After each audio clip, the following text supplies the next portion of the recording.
We're going to go live now. We are live. This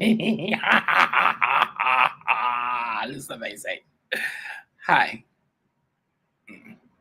Hello. How are you? My name is Theodore Beaulieu.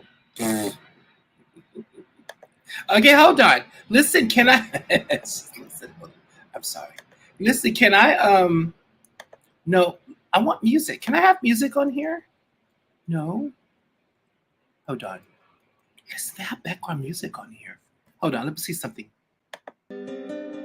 Let's see how it goes. Come on. Oh, listen.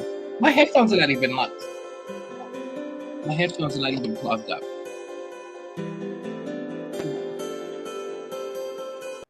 Nobody wants that. What about this? Hell no. Hold on, honey. No. The hell? They don't have something nice? They don't have anything nice. Oh, you know what? Oh, okay. That's cool. I guess that's fine. I guess that's okay. Hold on. Oh, hell no. Hell to the no.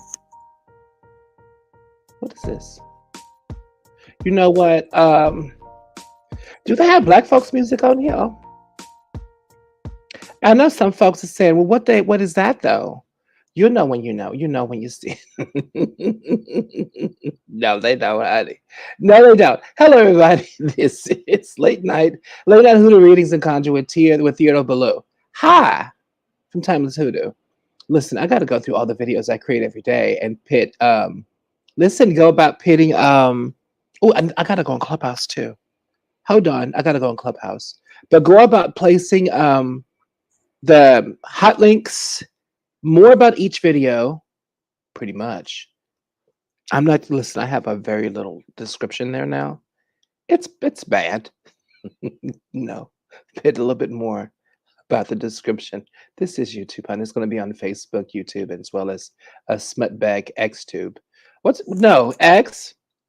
Can we talk? What the fuck is X? What meth mind would think of calling a site X just X? What was he trying to do? He rich though pasty and problematic. That's Elon Musky. Yeah, problematic, very wealthy and pasty. Mm. Transparent person, problematic person 101. Absolutely. Okay, let me clock it. Stop being shady to folks. Late night hoodoo. Okay, late night hoodoo and conjure with tea. Me, honey. With me. Ha.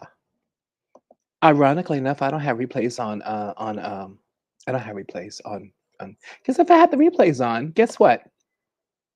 All the brothers and sisters would never leave Clubhouse. Why would they? Why should they? They can hear my craziness. They can just keep it on Clubhouse, honey. They don't have to keep it over there. Okay, hold on. Someone will left me a comment. Hi, Otter, honey. Ha. Oh, listen, Otter, y'all. Oh shoot, I don't have any oh honey, I don't even have any emojis or anything because I'm on my damn laptop. Well, let me say hello to everybody. Okay, hold on. Hello, everyone. Hi. Otter is just us. That's all. That's all. It's just us. Now I'm gonna make sure I leave the link because I am on StreamYard. So hold on. Let me put the invite link down. Copy the link. Now, ooh, hold on. And there we go, honey. Put the link in StreamYard. Otter, you can come up if you want to. Oh, did it go? Yes, it did. Good. Good evening, everyone. Oh, what the hell? You know what? Yeah, club deck is already acting up already as it is. All right. Hello, everybody. Oh, I said that. Good evening, everyone. Good evening, everyone. Hi. My, if you could type any slower, club deck. The hell? How did that happen? Oh, God. I'm getting frustrated already. And it didn't go anywhere. Where did it go? Oh. Listen, it's not funny. This is some bullshit. No, hold on, hold on. Okay, this is some bullshit. No, go on. Hold on. Okay, I typed. You sure you want to end this room? No, I don't want to end this room.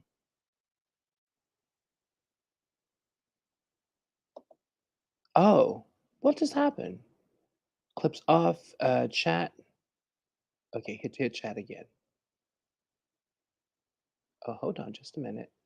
Hit chat one more time. I think because I'm cursing at my computer. I wonder if it can hear me. Okay, good evening. Evening is absolutely misspelled. Okay, fine. All right, here we go. Hold on just a minute, honey. Now I'm gonna go to Theodore Booth. Oh no, my link tree. I know, honey. I know how to. This is taking up some time to set things up. Yeah, I know. What the hell? It's 2 minutes. This is never like this. It's just on Clubhouse. Oh my. Come. You know what? It wouldn't take. It wouldn't take so long. But the thing it's Is it something wrong with the Wi-Fi though? It could be, honey. Honey, it could just be my computer. My Mac is old. Oh, come on. Let's be patient. Let's be very, very patient. Okay, we're being very patient. No. Okay, now mind you, no one. Now type in the link to on Young Club Deck. Listen, I can't go on Clubhouse on my phone, unfortunately. And somebody just logged in. Nessa Jones. Hi, honey. Why is it doing that? I want to put a link up there, but it's not letting me. I think okay, here we go. Hold on. Oh shoot. And I don't even see Nessa Jones. Oh look. Everybody, it's 10 p.m. Pacific Standard Time. Hello, everybody. Hi. Hey Nessa, what's going on, honey? I hope you're doing fine. Hey Carolyn, Sister Carolyn, what's going on? Hey Theo, I'm Hi. actually on my way out into the dream world, but You I sound thought, yeah, you sound completely relaxed. A yeah, little too so relaxed. Hype up, sister. How you doing, honey? What's going on? I'm glad you're nice and relaxed. yeah, I'm just gonna listen tonight. Okay, honey. Now the thing is, what time is it? It's 10 o'clock here in Los Angeles. What time is it over there, honey? Midnight, Oh, 12:01. oh my God, go to bed. Shoots. Why are you up so late? I know, cause I was stewing, and then I was trying to make a purchase, and Hmm. then I guess it wasn't meant to be because I clicked checkout, Hmm. and my whole cart erased. So I was like, oh well, I'm not doing that again. Like, forget it. Hmm. Anyway, Don't let that lady get it. Yeah. No. I'm gonna have to book a private reading, and we'll have to talk about some things because But also too, it's how to solve that situation going forward. yeah, Yeah. I don't know, Theo, but we'll talk about it. You We'll don't. hash it out. Okay, well, you get some sleep, honey. Sleep with you. Listen, anytime problematic human, Conjure and Hoodoo will solve it. I tell this when Nana says all the time. They just human. They just people. Conjure can take care of them. I'm like, Nana, how could Conjure take care of them? Oh, lickety split. Girl, she be licking her fingers. I'm like, Nana, that looks kind of odd. Dang, Nana. No, but what she means, honey, is the old fact. Whereas Nana doesn't let anybody get in her way. So does my grandfather, not either. Not at all. If have conjure, we'll travel. Hmm. Do you think it's? I know you said I can conjure with the ancestors' lily. Mm. Is it okay if I wear it for a couple of days too, I don't know or why. just? I don't know why y'all don't why do you guys do not wear your gree-grees. They're Well, made to be that one I had worn. bought for that one I had bought specifically for the answer because Oh, my for the mom had ancestor asked for altar. it. Oh my Yeah, God, that's and mine I right. had to replace. Oh, That's so why I you don't didn't get have it. yours. Right, I do not. You have to replace your I need to gree-gree. replace it. Yeah. Oh, okay. Well, wear theirs. Okay, I will. I'll wear it tomorrow. Definitely. Starting tomorrow, I'll wear it. And then give it right back to them when problem solved. Yeah. Okay. Hmm.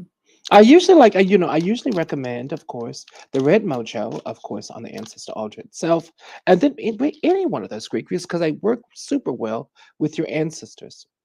Mm. Hey, Sister Princess, Sister Otter, and Sister Nesta Jones. Ha! I'm gonna put the site up concerning um, Sacred Serpent Curio. That's the site that everybody goes on to get the Gregories. And put that. I'm gonna actually put that in on both and StreamYard as well as here. The girls, listen, the sisters already know it. The folks, if you're on YouTube, yeah, it's it, and hold back Twitter, mm, Facebook, you may not know it, honey. I'm gonna put it there for you. Yeah. Oh, hold on. Oh, hold on. Welcome to Gregory's. Oh, that's the one. No, there we go. Good evening, Nessa, honey. Good evening. How are you doing? Otta's with me on here. Oh, y'all, listen. I don't know if the link is there. I did put the link concerning StreamYard in case if you wanted to come over. And good. You know what? I just realized something too. Now I know why. Girl, this damn thing is slow as hell. Do you think I need to just go ahead on and just log out of the thing? The hell is a thing? Log out of Club Deck and then come back. It's too damn slow. Okay, here we go. Very good. All right, everybody. So what we're gonna do, what I'm probably gonna do tonight, of course, is talk about the conjure oils. I promised I'd do that much later. Oh, there we go. I think it is. You know what? Just be a little patient, and if everything will happen when it should. Okay, there we go. So just talk a little about little bit about conjure oils, and also too. Now, mind you, let me know if you guys see that link inside of Clubhouse. I think what's going on Clubhouse is a little bit slower, only because StreamYard is running on the same computer. Anyway,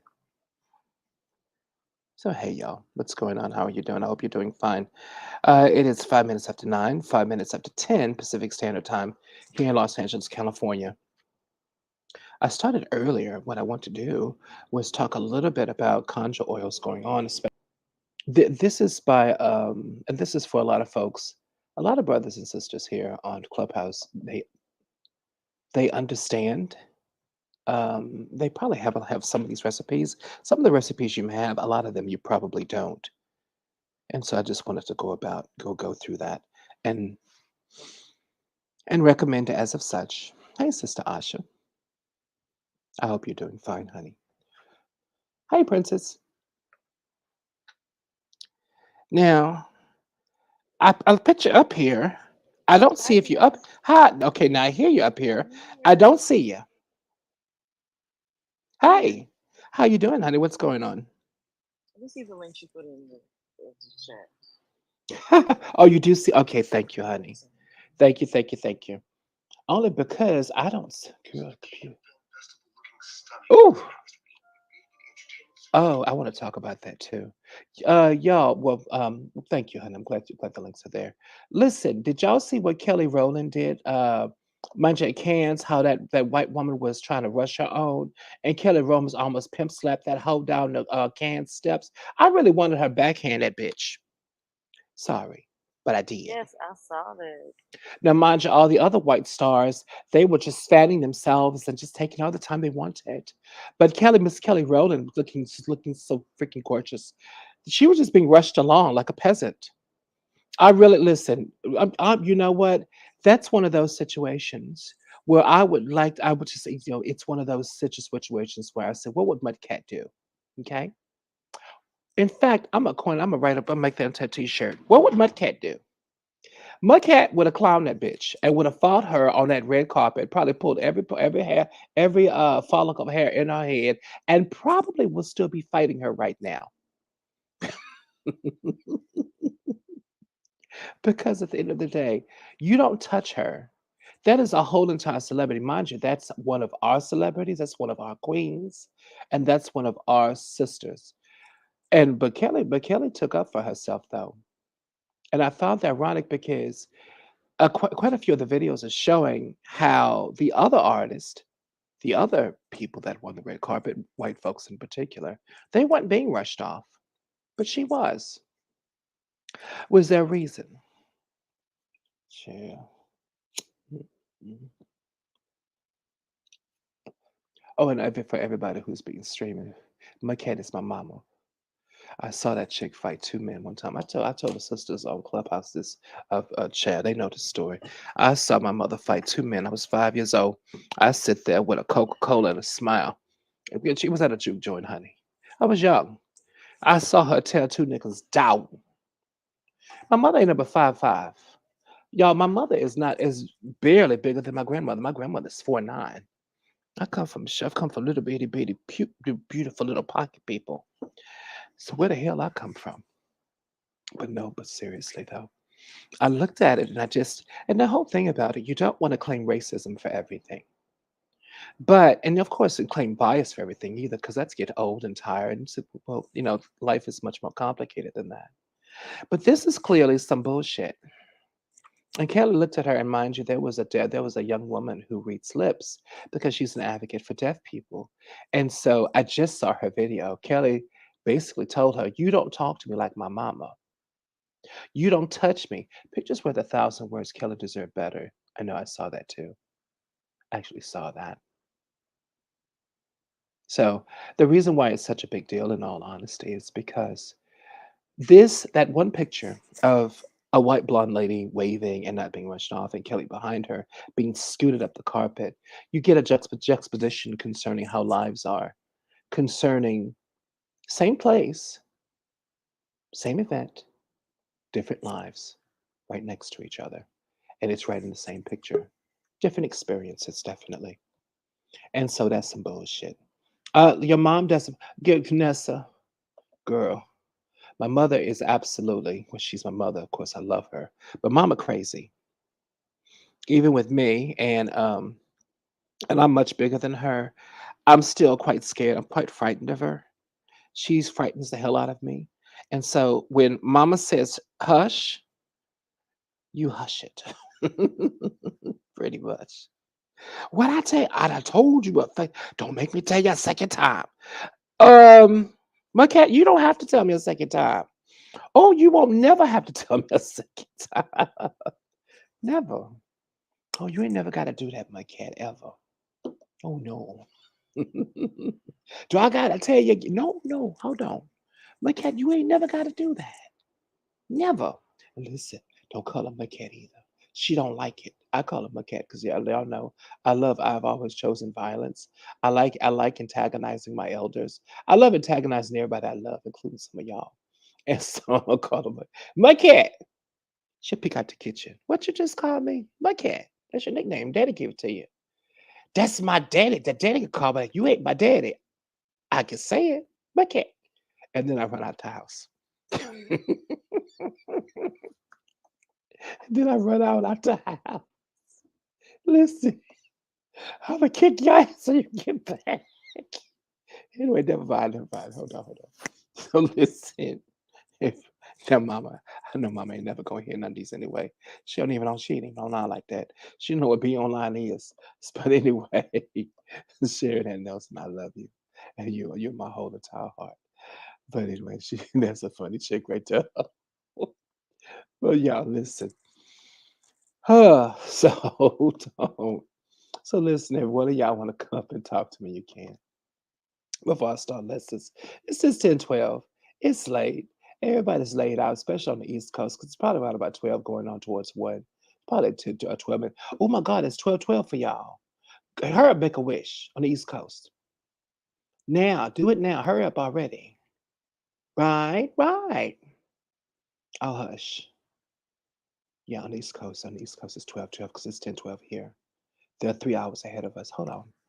Okay, hold on. Wait, listen. Oh, too late now. 10. Okay, 10. It's 10 here. 11, 12. So this should be 1. That's for Central Time then. Is it 1 on the East Coast? That would be 3 hours. What time is on the East Coast? Y'all might as well just come on to Club Tech because I can't see now. Hold on. Hold on. Just a minute. Listen. Uh-oh. Hold on. I had to close Club Tech. I'm going to close it down completely. Force quit it and then restart it because it was kind of slow a little bit. And then also to restart for Squid Safari as well. And no, that's about it. No, that was all the problems. Okay, there we go. Very good. All right, everybody. So we can just kind of settle in everything. And it had a little shits and giggles, a little jokey. Now, listen, let's just settle in. Just settle into. I want to talk a little bit about oils, older oils, but also too. Um, Older recipes for oils, age-old recipes for oils, definitely. And recipes you're not going to find any place else, specifically because the people that told these recipes, well, one, my granddaddy, these recipes he's collected from other elders. But also, too, keep in mind a lot of these older recipes, especially Louisiana or Low Country recipes, they come from people that didn't necessarily, well, that weren't necessarily literate, and or well, they're gone, honey, and nobody bothered to write these things down. Y'all, I have a note on Instagram, not on Clubhouse, that is 2 days old. Those notes just sit there. Did anybody answer it? I didn't say anything on it. Okay, hold on. Flipdeck is so slow right now. I know, it's really, really slow. What's the significance of 1212? 1212 is new beginnings, honey. Yeah, Kelly was really pissed. Yeah, 1212 is new. 1212 is new beginnings, definitely. All right, I see the chat, and I don't necessarily see the people inside the chat. Give me some time. Oh, this is just ridiculous, my sweet lord. Okay, hold on just a minute. Let me see what I can do. Okay, there we go. Hey, Carolyn, Sister Autumn, Sister Asha, and Sister Nessa. So mostly everybody's laying down to relax. Good. And go back over to StreamYard. Hey, Carolyn, what's going on? Okay, there we go. Okay, very good. Yeah, stream 1212 basically means new beginnings, but also means that you're right on target concerning what you want to achieve. 1212 also has a tendency, it's a really strange type of synchronicity because there's some point 1212 1313 well no not 1313 1313 1212 112 212 uh, uh, 313 111. A lot of these numbers that have closest synchronicity, such as that, a lot of, oh Lord, oh my goodness, I'm sorry, y'all. I didn't, okay. I was explaining, hold on. I was explaining the significance of 1212, but I was muted. Sorry about that, y'all. I apologize. Now, 1212, 1212. Hey, Sister Princess, Sister Carolyn. 1212 basically is the very, very new beginnings, very new understanding of new beginnings. But also, too, 1212 has um, like of the numbers such as 111 or 222, 3 3 it was that was 333, 330. There's no such thing as 330. Yes, it is 333. Like 333. All that goes on. Hold on. Or like 313. These numbers have a very, very strange synchronicity showing that somewhere in that moment, somewhere in the last few days, you have exuded a sense of mastery of perception as well as mastery of manifestation, and that you're right smack in the moment. It happened every time you see that, think about it. You've happened right in that moment, probably the last few days, maybe the day before, maybe right that very day. You have leaped into something quite substantial. You're right on path to your manifestation of what you really wanted. So think about what you wanted, what you need in your life.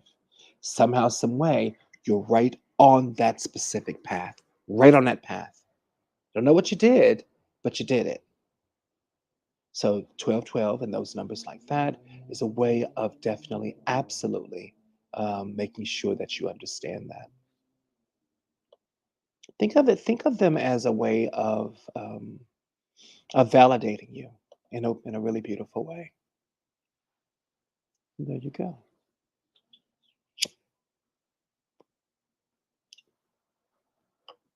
Okay, very good. Now, also too. Now let's get back to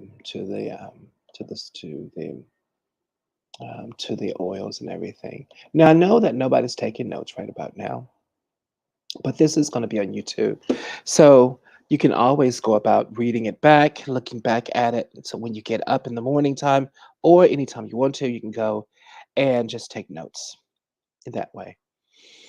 Now, before, what does that smell? Am I burning something? No. Okay, good. Before I got off here early today, I talked about abramelin oil. Abramelin oil, of course, is an ancient recipe of sacred oil, said to be around well before the time of Christ, the birth of Christ, and it was said to be a sacred Kabbalah oil, or a sacred oil of ancient Judaism, that was used to bless the Torah, to bless different holy objects, to bless priests, to really call down God's sovereign on an object, or to call down God's sovereign in a situation to a person, or to a place, person, and or thing, to call down the essence of God. Now, mind you, of course, it's half part cinnamon essential oil, 1 part myrrh essential oil, 1 part myrrh calamus essential oil, and 1 part myrrh cassia essential oil, and 7 parts olive oil. Now, think about it.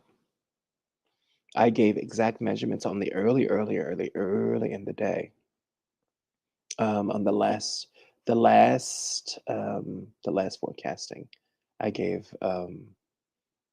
mm, I gave exact measurements from then. Hmm, yeah, pretty much. So hit up the last. Well, I could do that. I could do that now, definitely. Because I believe I gave it a 36 ounce bottle, like a 36-ounce brown bottle or clear bottle, concerning the mason jars. Now we have tons of mason jars in our storm cellar, so more than likely this is where I would make this oil. Now I'm going to fill that halfway up with probably a little bit over half. Probably have about 2 inches before about 3-4 inches before it hits the roof of that jar. And with that, now mind you, I feel now if this is going to take the original recipe, the ancient recipe is 4 parts cinnamon bark reduced to powder. Now that 4 parts cinnamon bark, especially with 7 parts olive oil, that's 7 parts olive oil with 4 parts cinnamon. You have to think about that rationally. Five, five, six, seven. Okay, 4, 5, 6, 7. That's three. That's three separate. So that means that, let's say if you have 5 cups of olive oil, 6 cups of olive oil, then that means you're going to have 6 cups of olive oil. Then that means you're probably going to have 6 cups of olive oil. Then that means you'll probably have a cup and a half of cinnamon because it's 4 parts cinnamon itself. That's in parts. But they also make these in large strands too. That's how they used to make these in the day. They make huge pots of it. So if that's 36 ounces or above, then equal parts of it concerning 4 parts cinnamon powder, then more than likely that's, now let's see how many cups are in 36 ounces. Definitely. That's where we're going to start. 36 ounces equals how many cups? I think it's 4 cups. I think so. Hold on. It's 4.5. 4.5 cups. That 4 point, that'll be 1.5 cup of cinnamon, definitely. Now, with that 1.5 cup of cinnamon, what will happen? Now, that's 1.5 cup of cinnamon with 2 parts of resin, mind you. That's going to be finely ground into a powder. Now, for 36 ounces with 4 cups, and that's just 2 parts. So that's 2 cups. Then that's going to be 1 cup of myrrh, 1 part galangal sliced. Now, mind you, can reduce that to a powder. That's going to be 1 part galangal. And then, of course, 7 parts olive oil. The 7 parts olive oil, I don't feel comfortable with that. We're going to make that into probably 8 parts and 9 parts olive oil. You can keep it at 7 parts olive oil, at 7 parts olive oil. But do understand, and mind you, you're going to let this stand for some time and let it stand up to 3 months, probably in a nice dark brown golden, a dark brown jar in a cool, dark place. More than likely, now this is going to smell beautiful. Abramelin oil is absolutely wonderful. It heals all things. It truly is a beautiful healing oil. But do understand something. You may need to have a carrier oil with this oil, specifically because of the cinnamon and the cassia. Cinnamon and cassia have been known to inflame skin, especially as much as you're adding to this olive oil. So you may need a further carrier. Let's say you're going to add this to a few drams of oil to give to your clients for healing. Then more than likely, I probably would add, let's say if you have a big dram of oil that's going to have about, let's say 14 ounces. Out of that 14 ounces, I'm only probably going to add just a tablespoon of the oil itself. Two, three, four, no, 3 tablespoons of oil. That's pushing it. And the rest, of course, is just olive oil. Because that cassia and the cinnamon powder, it can cause irritation to the skin.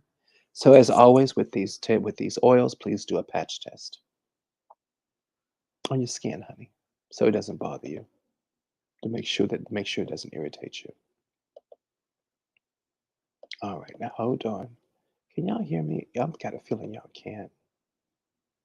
Girl, I think I need to hold on.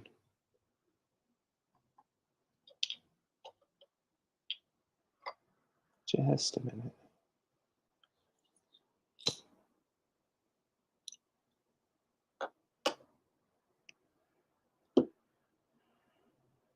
Child, that's just 2 people up there. Asha, Black Princess Black, and Asha. Girl. Yeah, because Clubhouse closed down. They keep knocking me out. Child, that they need to go ahead and increase their service because, um, hold on just a minute. But anyway, while that's coming up, let's go to the next one. Now, from there, we have Abramelin oil. Another oil too is abundance oil. And abundance oil, the recipe that we have, abundance oil, is tried and true. Abundance oil can come in many different versions, definitely. But one abundance oil that we really, really love a lot, and it's tried and true, and it's from the Low Country, Louisiana, and it's from things that we use a lot of, like cassia, patchouli, myrrh, cloves, ginger, and frankincense. We use these things a whole lot, and these things are tried and true. You don't necessarily have to go about that goes Sister Marley right there. Hold on, and there we go. Those things, hey y'all, hey Sister Marley, what's going on, honey? Those things are tried and true. So you don't necessarily have to go about, when you're in the low country, there are a few things you can afford, a few things you can't afford. But also, too, keep in mind, Low country conjure oils are oils that of herbs that we have either at the Hoodoo store or herbs we have access to, such as old resins, old incenses, as well as things that are herbs and oils, so roots, leaves, and petals that we actually have access to. Now, old school abundance oil is always made with spruce. Spruce itself is a pine. Now, spruce, of course, you can find, like say, let's say you go to the old Hoodoo shop, just ask them for spruce needles or spruce wood itself. Sometimes they give you spruce wood, most of the time they give you spruce needles, but it's spruce. Now, spruce can also some people try to pass white fir. White fir, FIR, was sometimes it's not the same. So it's spruce, myrrh, patchouli, cassia, cassia leaf oil, or cassia bark oil, orange zest, cloves, ginger, and frankincense. Now, mind you, if you're going to make about a good 36 ounce, this would be a good tablespoon and a half of each. Now, this abundance oil is a simple abundance oil. The patchouli itself and the cassia, now mind you, if you are going to add like and like for each other, add the exact amounts of each. It's perfect. It has a beautiful, beautiful melody and a beautiful aroma. It has a over an head aroma that smells very much. Of course, you smell the cinnamon, the cassia, and the patchouli, but there's you smell a little bit of the clove, but you smell also the orange too as well. Frankincense is pretty pungent in this because it's going to mix with the orange and smell kind of really odd. So some certain skin types it's not going to oxidize too well. But if that's the case, one thing I'm going to recommend is go ahead on and add orange oil, add Napoli. Now, if you add Napoli, Napoli is more of a perfumer's orange, and you can also get Napoli essential oil on Amazon. It's not a big deal, and it's not that expensive. Napoli orange is much more fragrant orange, but also too, if you're gonna use orange oil, get sweet orange. You can also use orange zest as well. So just keep that in mind. Can y'all hear me? Okay. You are the second person to tell me this today. What happened? Well, I start playing situation. You both mentioned, oh, the same numbers. Oh, as far as the consideration for the numbers. Yeah, more than likely, when you see 1212 like that, I was always told that that means that you're right in the middle of a manifestation, that you're manifesting really well. So those synchronistic numbers like 1212, um, 909, or what's another one? 111, 222, 333. They're always letting you know that you're manifesting really fast and really, really well. Hmm. All right, now the next oil too, but now back to abundance oil. Now, if you want to jazz up this oil, now this oil itself, that this is my grandfather's recipe. It's a really, really simple oil. If I really want to jazz this up, what I would add to this, because a lot of times his old recipes, I'm always going to add something to them, is that I'm going to add galangal to this, as well as a nice John, especially if I'm making a big vat of it. Now, if I'm making a very big vat to sell to other people, I'm always going to make sure that I have a big fat John sitting at the bottom, along with 2 tablespoons of galangal. Galangal and John are absolutely wonderful together. I'm also going to make sure I put 2 or 3 capfuls of rum and or whiskey to fall to the bottom of the oil. That way that John will have his great reward. So how that's going to look inside the oil itself, remember, this that whiskey itself is going to separate itself from the oil. It's going to sit at the bottom with that John, feeding him constantly. So that mojo is going to permeate that oil beautifully. Mhm. And then all that you have to do. And if the galangal is going to fall to the very bottom with John. And so that is an oil that has plenty of mojo. So those three things I would add to make it even more powerful.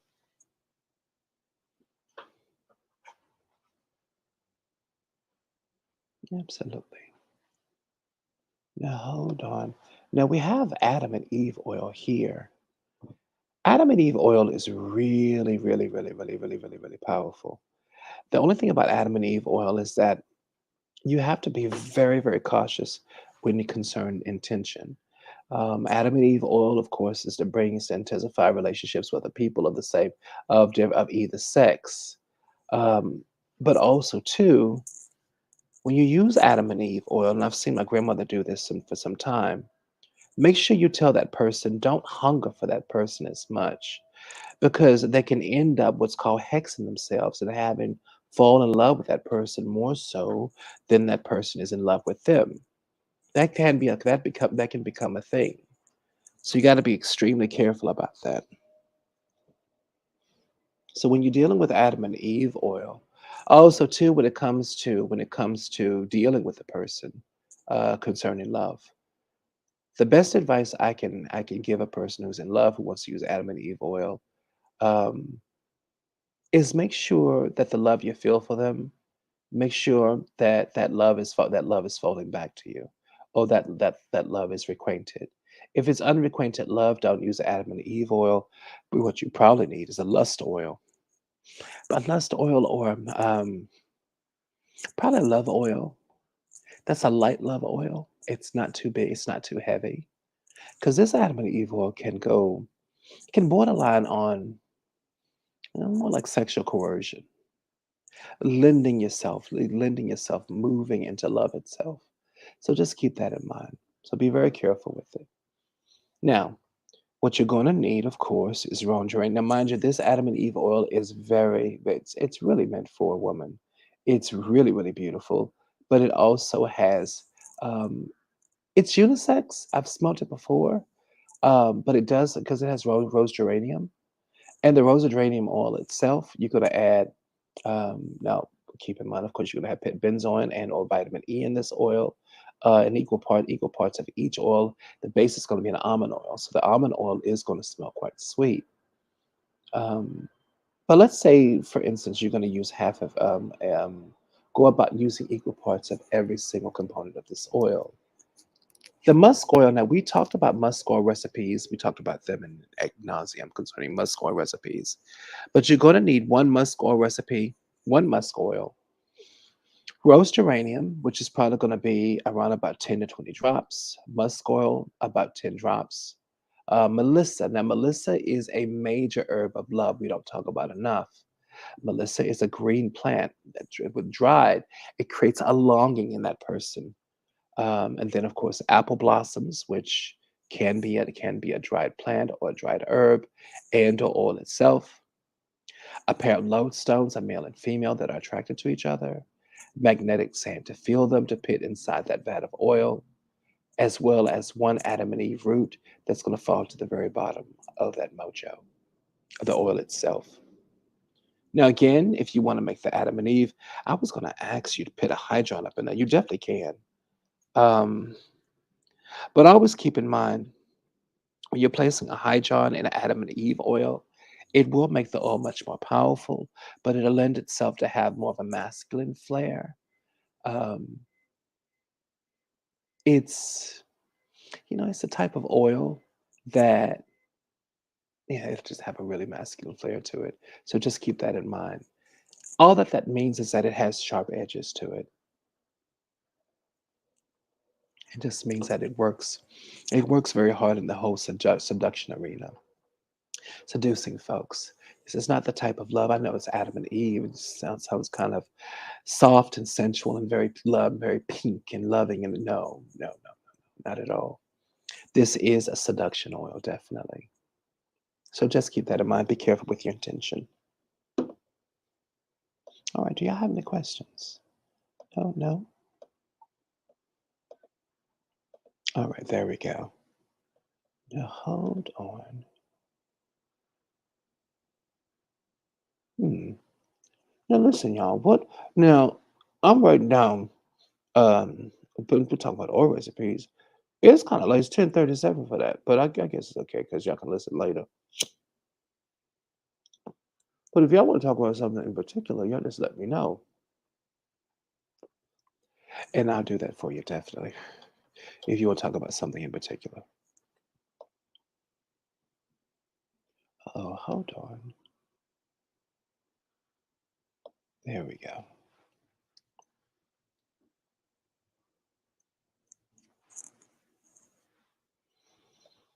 All righty. Now,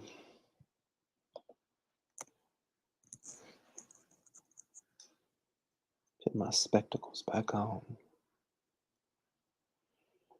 Now, the next oil we have, I'm just gonna call this African Juju oil. I know what Daddy has here. I can't read his writing. Um, and I think it's a curse word too. Let's just call it Juju oil. So,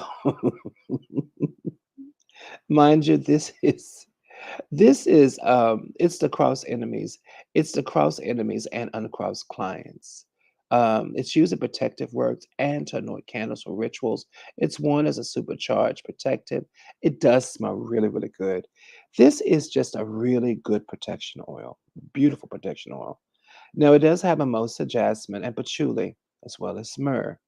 But the supercharge of it, of course, is galangal and hyjon, and it really, really protects you well. Now, with this type of oil, you will recite Psalm 23 over it. Say it 9 to 10 times over each batch. Now read from the Bible itself. Instead of memorizing the psalm, make sure you read it from the Bible. Quote God's word directly from the book, so that mojo, so in case if you're selling it to somebody, their troubles don't become your troubles. Now, if I'm going to change this oil a little bit, because it is a sweet smelling oil, what I like to do is add a little bit of labdanum, L-A-B, labdanum. I can never say that. Labdanum and or oak moss. Now, mind you, hold on, I have my musk recipes that are here. Okay, here we go. Now, how do you spell labdanum?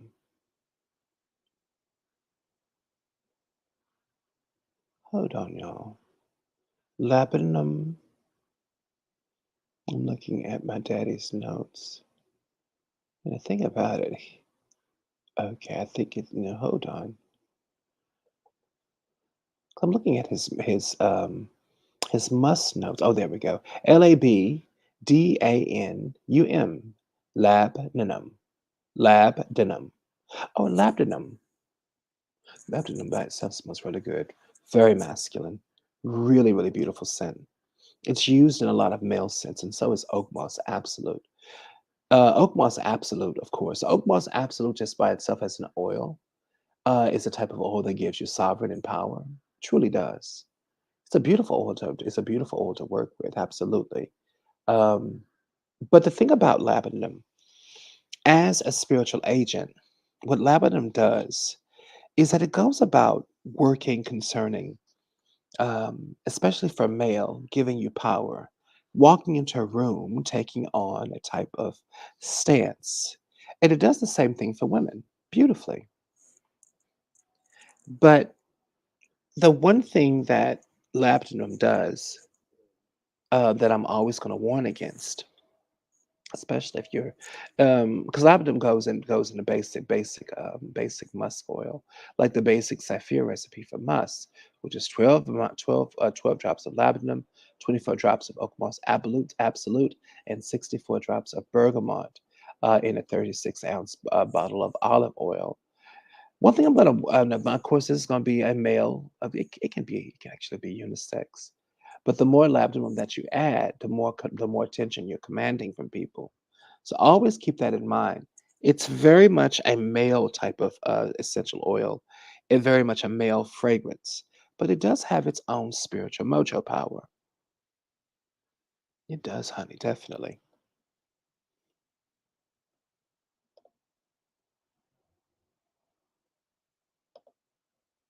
Mhm. Child, it is so slow right around here. Hold on.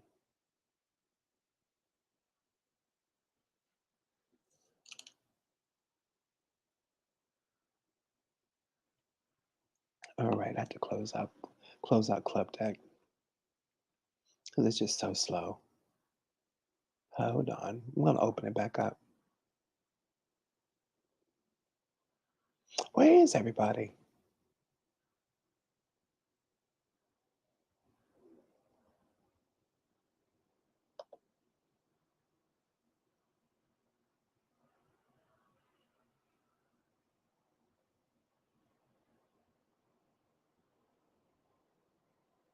Hmm.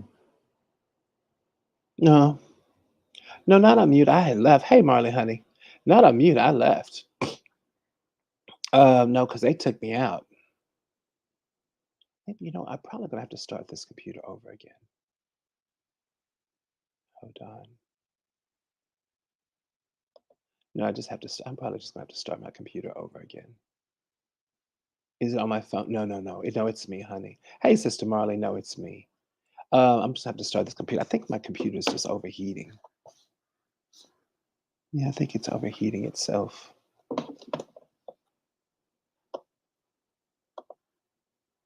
Okay, there we go. All right, now, do y'all have concerning oil recipes, other oil recipes with yourself? What are some recipes that you guys have heard or that you guys want to talk about? Hey, Beauty, what's going on, honey? I hope you're doing fine.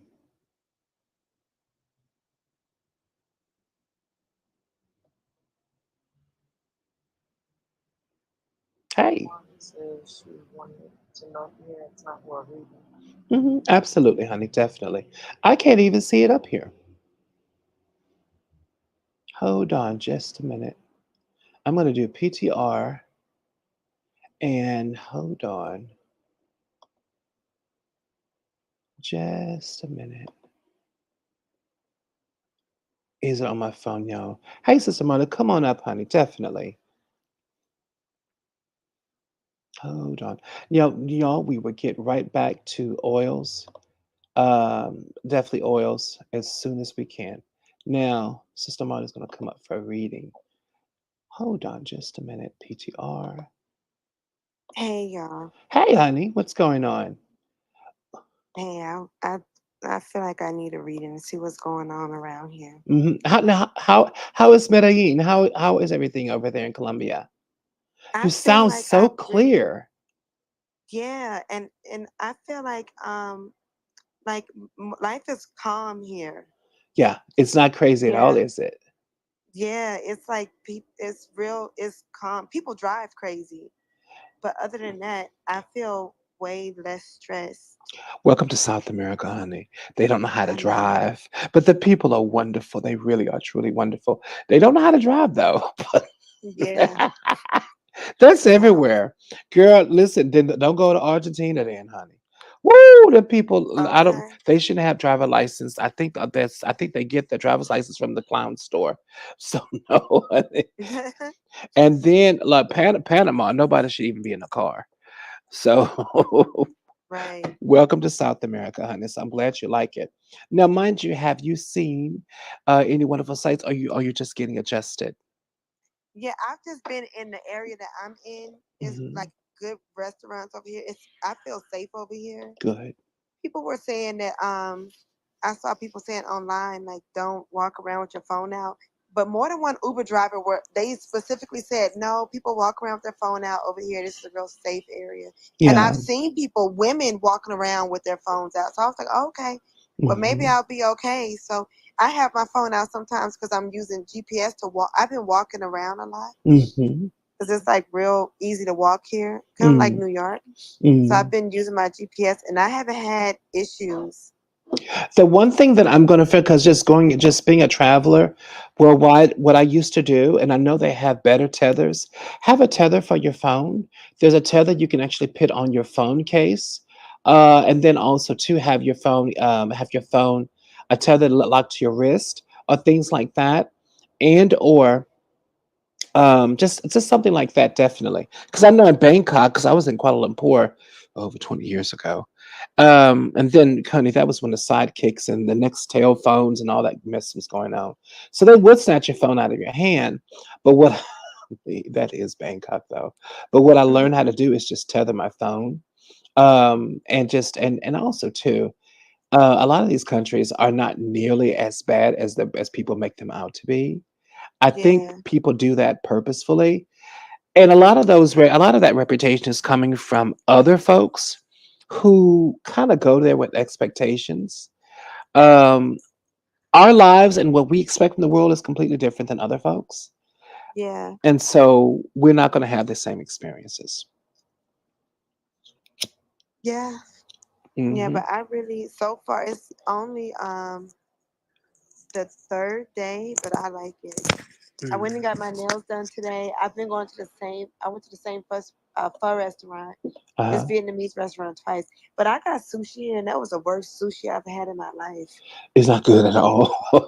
No, Girl. No, girl.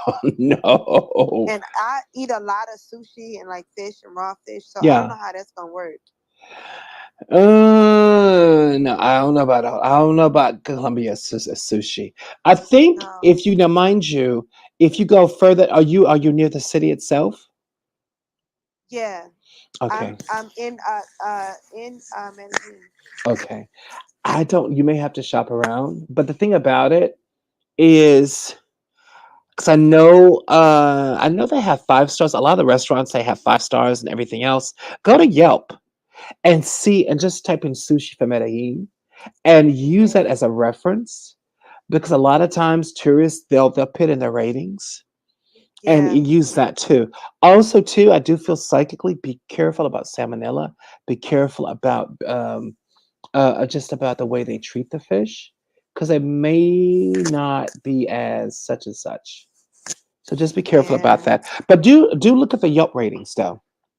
If Okay, I'm in the United States, if I'm in a new city, and I really want to find out about something, I'll look at the Yelp ratings if I want to eat there or not, and then I'll decide based on that.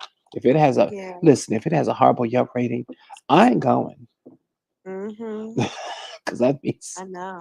I'm gonna let other people's mistakes inform me. I'm not going there at Yeah, that all. food was horrible today. I couldn't believe it was that bad. Hmm. Oh Yeah. God, but your tummy's fine. Okay, your tummy's okay. Yeah, I feel okay. I stopped eating it. I was like, I'm not gonna finish this. Hmm.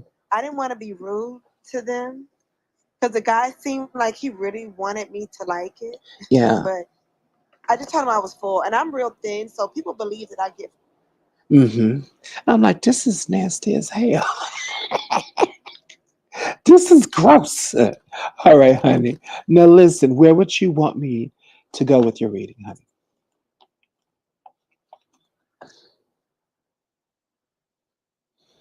That you tried to even kick me out. Okay, let me log back out again and then log back in. Hold on.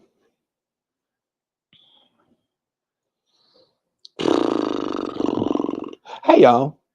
It's, it is 10:50 past 50 minutes past 10 Wednesday Pacific Standard Time here in Los Angeles, California. You're listening to Theodore Baloo. This is Hoodoo reading, late night Hoodoo readings and Conjure with me, and I'm on different platforms. I'm logging back into Clubhouse again. I'm actually on Club Deck, which I'm rethinking it because it's horrible. It's very very bad.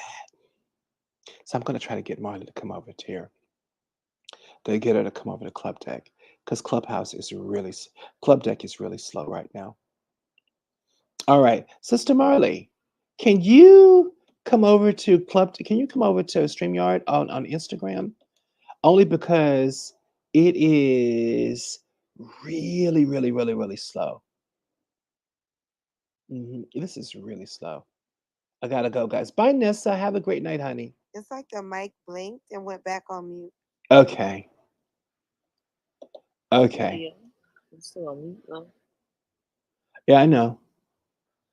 I'm gonna take myself off mute. Yo, I'm getting ready to give up Club Deck for tonight. Definitely. All right, hold on. All right. It's the same thing again, Theo. I know. There you go. All right, I had to keep pressing it. Y'all, I'm gonna retire Clubhouse for right now. So can y'all come over to YouTube, and I'll put in the StreamYard Yep. link because this site Clubhouse is doing something wonky. It's really crazy. Yeah. It's been that way all day long, and it Yeah, I can't be put just my the phone because I got a brand. stream yard link Yeah, down because there again, Marlon. yeah, I'm gonna put the StreamYard link there because I have a brand new phone, and it's still doing it, Yeah. and my computer has a nice little checkup. Um, Good night, Nessa, honey. Have a great night, honey. So I'm just gonna keep it open here, and just keep it open to let everybody know where I'm at. But yeah, y'all come on over to YouTube. Yeah. That site is going really, really well. It's staying consistent. All right, here we go. Put the link down. All right. I'm clicking on it now. Okay, there we go. And there we go. Very good. Oh, hey, Princess Honey. And there we go. All right, very good. All right, here we go. Now, Sister Marley, do I have permission to tap into your ancestors as well as your mojo? Oh, there we go. Hi. Oh my God. I can't believe Nosy Whole Live is down there. I'm talking to her. That's Sister Marley. Girl, listen. Sister Marley, do you want to come up on stage? Yes. Hey. Hi. I can't believe on my live. Wow. That's amazing. Thank you, honey. Child, if Brandy can see me now, girl, we used to kick you to your videos all the time. Child, what a difference 3 years makes. Brandon, eat your heart out, Yes. honey. I'm gonna tell her she's gonna see this video later. Oh my God, she's gonna probably fan out. I gotta get her on here so so she can listen to you. But she listens to your videos all Yes. the time, so she can meet you if you want to meet her, definitely. But Yes. you know she'll fan out. So how are you doing, honey? What's going on with you? How are you doing? I'm doing good. I'm liking Colombia. Yeah, I just feel like I don't think I want to live in America anymore. yeah. And I only been Mm. over here for 3 days. Mm. I feel like I'm done with it. So Yeah, I I can kind of want to, understand. yeah, I kind of want to figure out where, because that doesn't mean I need to be in Colombia. The world is big. Yeah. So I think I'm just trying to figure out where I should be because I'm going to leave here after 6 months Hmm. and maybe go to, I don't know, maybe Brazil, maybe Costa Rica, and then Mexico. I don't know. Hmm. But I feel Hmm. like I feel like I'm already having a problem with, like, it feels very permanent and I'm kind of sad about it because I know I'm not going to go back. That's And natural. I That's don't very know natural. anybody here at all. That So, won't be for permanently. That not for long. Not for long, honey. Chat. yeah. Um, every person that I know that goes about and they leave America for good, or they have America as they're born here and everything else, and America becomes a second home. The Yeah. sadness is there. I've heard that over and over again because you're leaving behind roots. Your ancestors were born here. You're leaving them behind. So there's going to be a sense of grief, a small amount of grief. But you get over it. Yeah. What I love about leaving the United States, though I do have to come back because I have family here, and I have elders that are depending on me. But as soon as they go to heaven, I'm probably not going to be here that often. Hmm. And if I'm married, I'm gonna drag my man all across the world with me. I don't want to go there. You gonna come there 'cause I drag him by his toenails. Um, Yep. but that sadness part I've actually heard of before. It's a thing, and it happens with everybody. Because Yeah. you begin, and also too, something that you can not necessarily look forward to, but something to expect is to really start to understand how egregiously we've been treated here in America compared to our Yeah. new home, to our new settings. That realization starts to set in, and then you start to get angry. I've heard brothers, especially brothers, that anger starts to set in, understanding that America's on some bullshit when it comes to Black folks. and Mhm. you really start to understand that because you're treated like a human being in so many other countries. Mhm. And when you come back, you see the difference, you feel the difference concerning treatment. Mhm. And so you only experience that once you set foot in other countries. Yeah. Yeah, definitely. So congratulations, honey. Yeah. I watched your live and said, where the mother hoes at that's listening. I said I was gonna do it. Imma take pictures of exchanging money, take pictures of Yeah. the plane ride. I told y'all I'm gonna do it. Y'all broke Yeah. hoes. I was Yep. laughing my ass off because Mhm. all the naysayers. But I don't know where they got off with that because when Sister Martha says she gonna do something, she gonna do it. Yeah, I know. I Pretty know. They much. thought I was just talking. I said, nope, I'm out of here. Y'all can think whatever y'all want to think. You'll see. Mhm. Out. Yep. Ain't coming back anytime soon if I don't feel like it. I Yep. do feel psychically that, um, the space that would be really, really good for you is Brazil, and Brazil is gonna be a really sweet space for you. I think the thing about Brazil that is gonna bond with you is just the spiritual aspect of it. Yeah. Um, but Brazil has a nightlife that can feel very, very fast paced. And I feel that'll kind of, uh, it'll be kind of, I mean, it's wonderful, but there's a seediness to Brazil, so you may need a respite from it. Really. Yeah, you may need a respite from it. Bogota, Colombia, from a few of my girlfriends that have been, because that's also in Colombia as well. It's a lot more. Bogota basically has a lot of, it's very cosmopolitan. Think of it as kind of like a New York of Colombia in a way. Yeah. It's a lot more polished. The people are a lot more they're upwardly mobile. There are a lot of nerds and geeks, and I say that affectionately because I'm happen to be a Mhm. geek myself. Mhm. Yeah. I have to be a nerd, a cool old nerd myself. But a lot of them, they come from Mhm. Bogota, Colombia. Um, I feel that Colombia, I know you're gonna find your space there, but it's gonna be kind of hard to pick because every single country in itself is going to formulate a space that you feels like you deeply, deeply are gonna really deeply enjoy.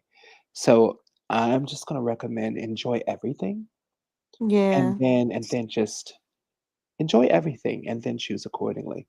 But you don't have to make a choice. I mean, you can be here for a little bit, be here for a little bit.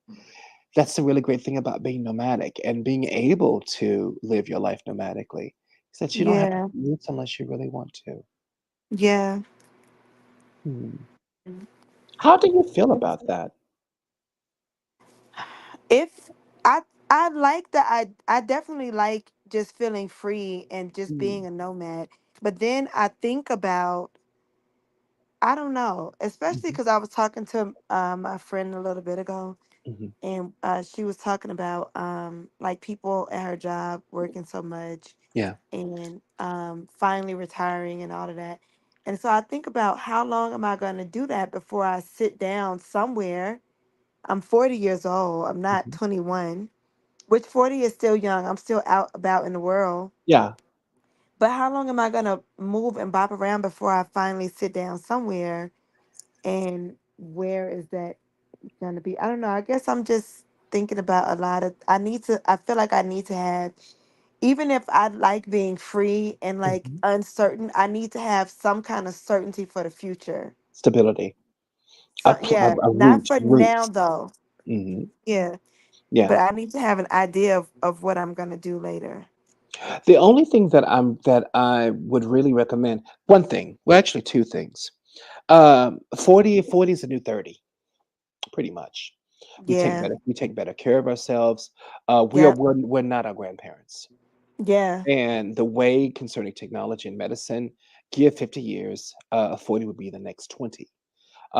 So with that being said, we're so much more mobile than our grandparents were.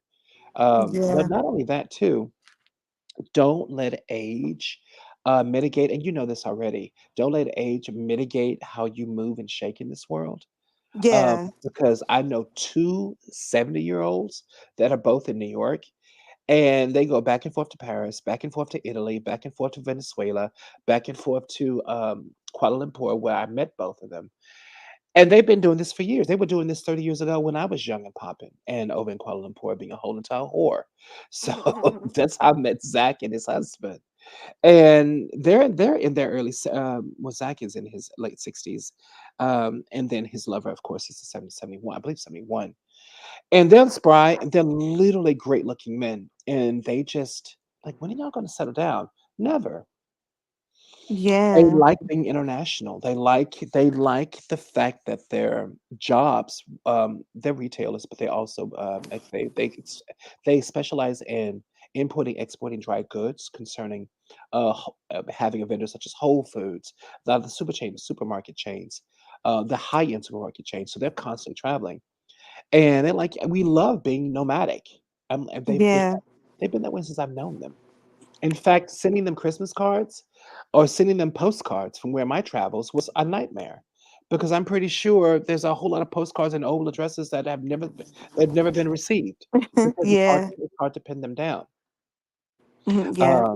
But just think about it that way. These guys are not letting anything hamper their style. As long as you take care of yourself medically, you eat right, as long as you feel good, Yeah. there's nothing keeping you rooted. Yeah. Nothing but Yeah, that love. makes sense. Yeah. Nothing but Yeah. love, definitely. So the now going forward concerning Medellin, where where do you want me to look into concerning your Maybe travels just now? yeah, maybe just general, just whatever comes up. Mhm. I I met two people before leaving. Yeah. One person I met in Atlanta, and then the other person I met in Miami. Mm. And both of them have talked about visiting me, and that's fine and all. But I feel How do like you feel about that? I don't know. I hate Because to it say it feels this like you want way, to leave Theo. everything behind completely. Not necessarily, but this is what I think. Yeah. I feel like, and I was thinking about this when I was in Miami, and I Mm. think I've been kind of thinking that, but I came to the conclusion I don't think I click well with dating black women from America. I hope that makes sense. It does. I don't feel like I just feel like black American women really limit their experiences because of fear or wanting to impress other black people, Hmm. limiting the things that they eat, limiting the places that they go.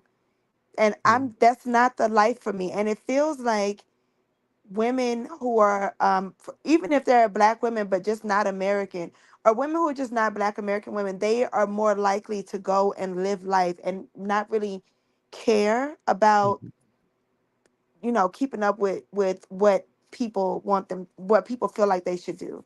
Mhm. A lot of black American women that I meet, they just, I don't know, it's just a very limited way of living and a very limited experience. Just not even like, even with me being here, there one of them was like, that's where Pablo, and I'm like, girl, that man died He's been dead for 40 years, nearly 50 years. like it was like the 90s or something. Like, why are we talking about 80s. Yeah, 80, early 80s.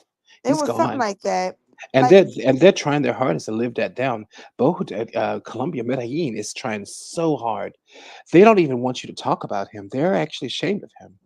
I know. So it's like, why? And then, when I asked, okay, well, if not Colombia, where have you been? It's like never left the States. Mhm. I don't know. It's just always, it's very limited.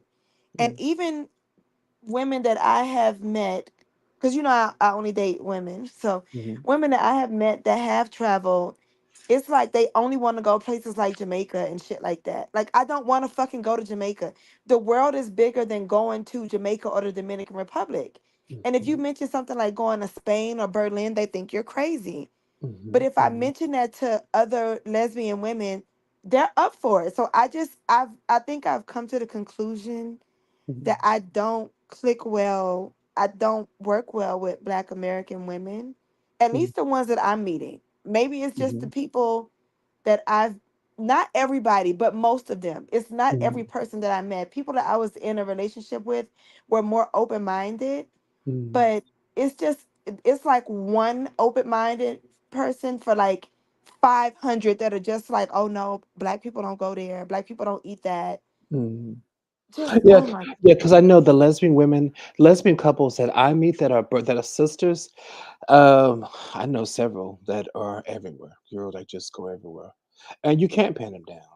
There's one child. That's Samantha and Tabby Cat. I talk about them every once in a while.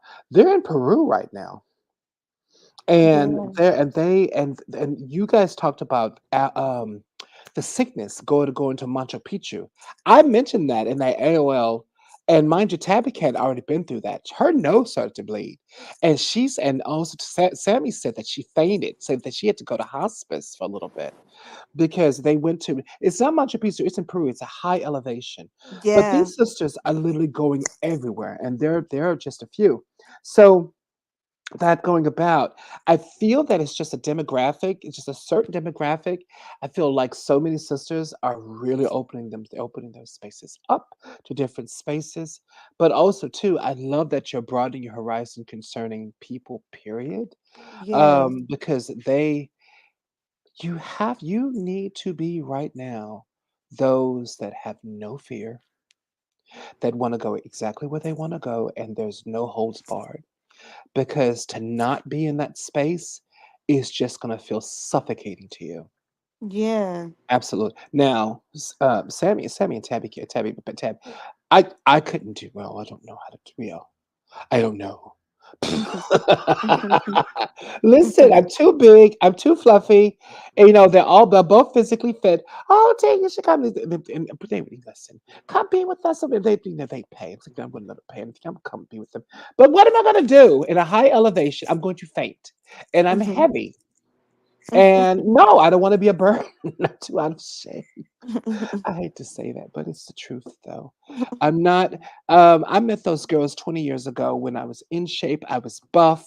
I was jogging 3 or 4 miles a day. I need to get there again because I want to do that.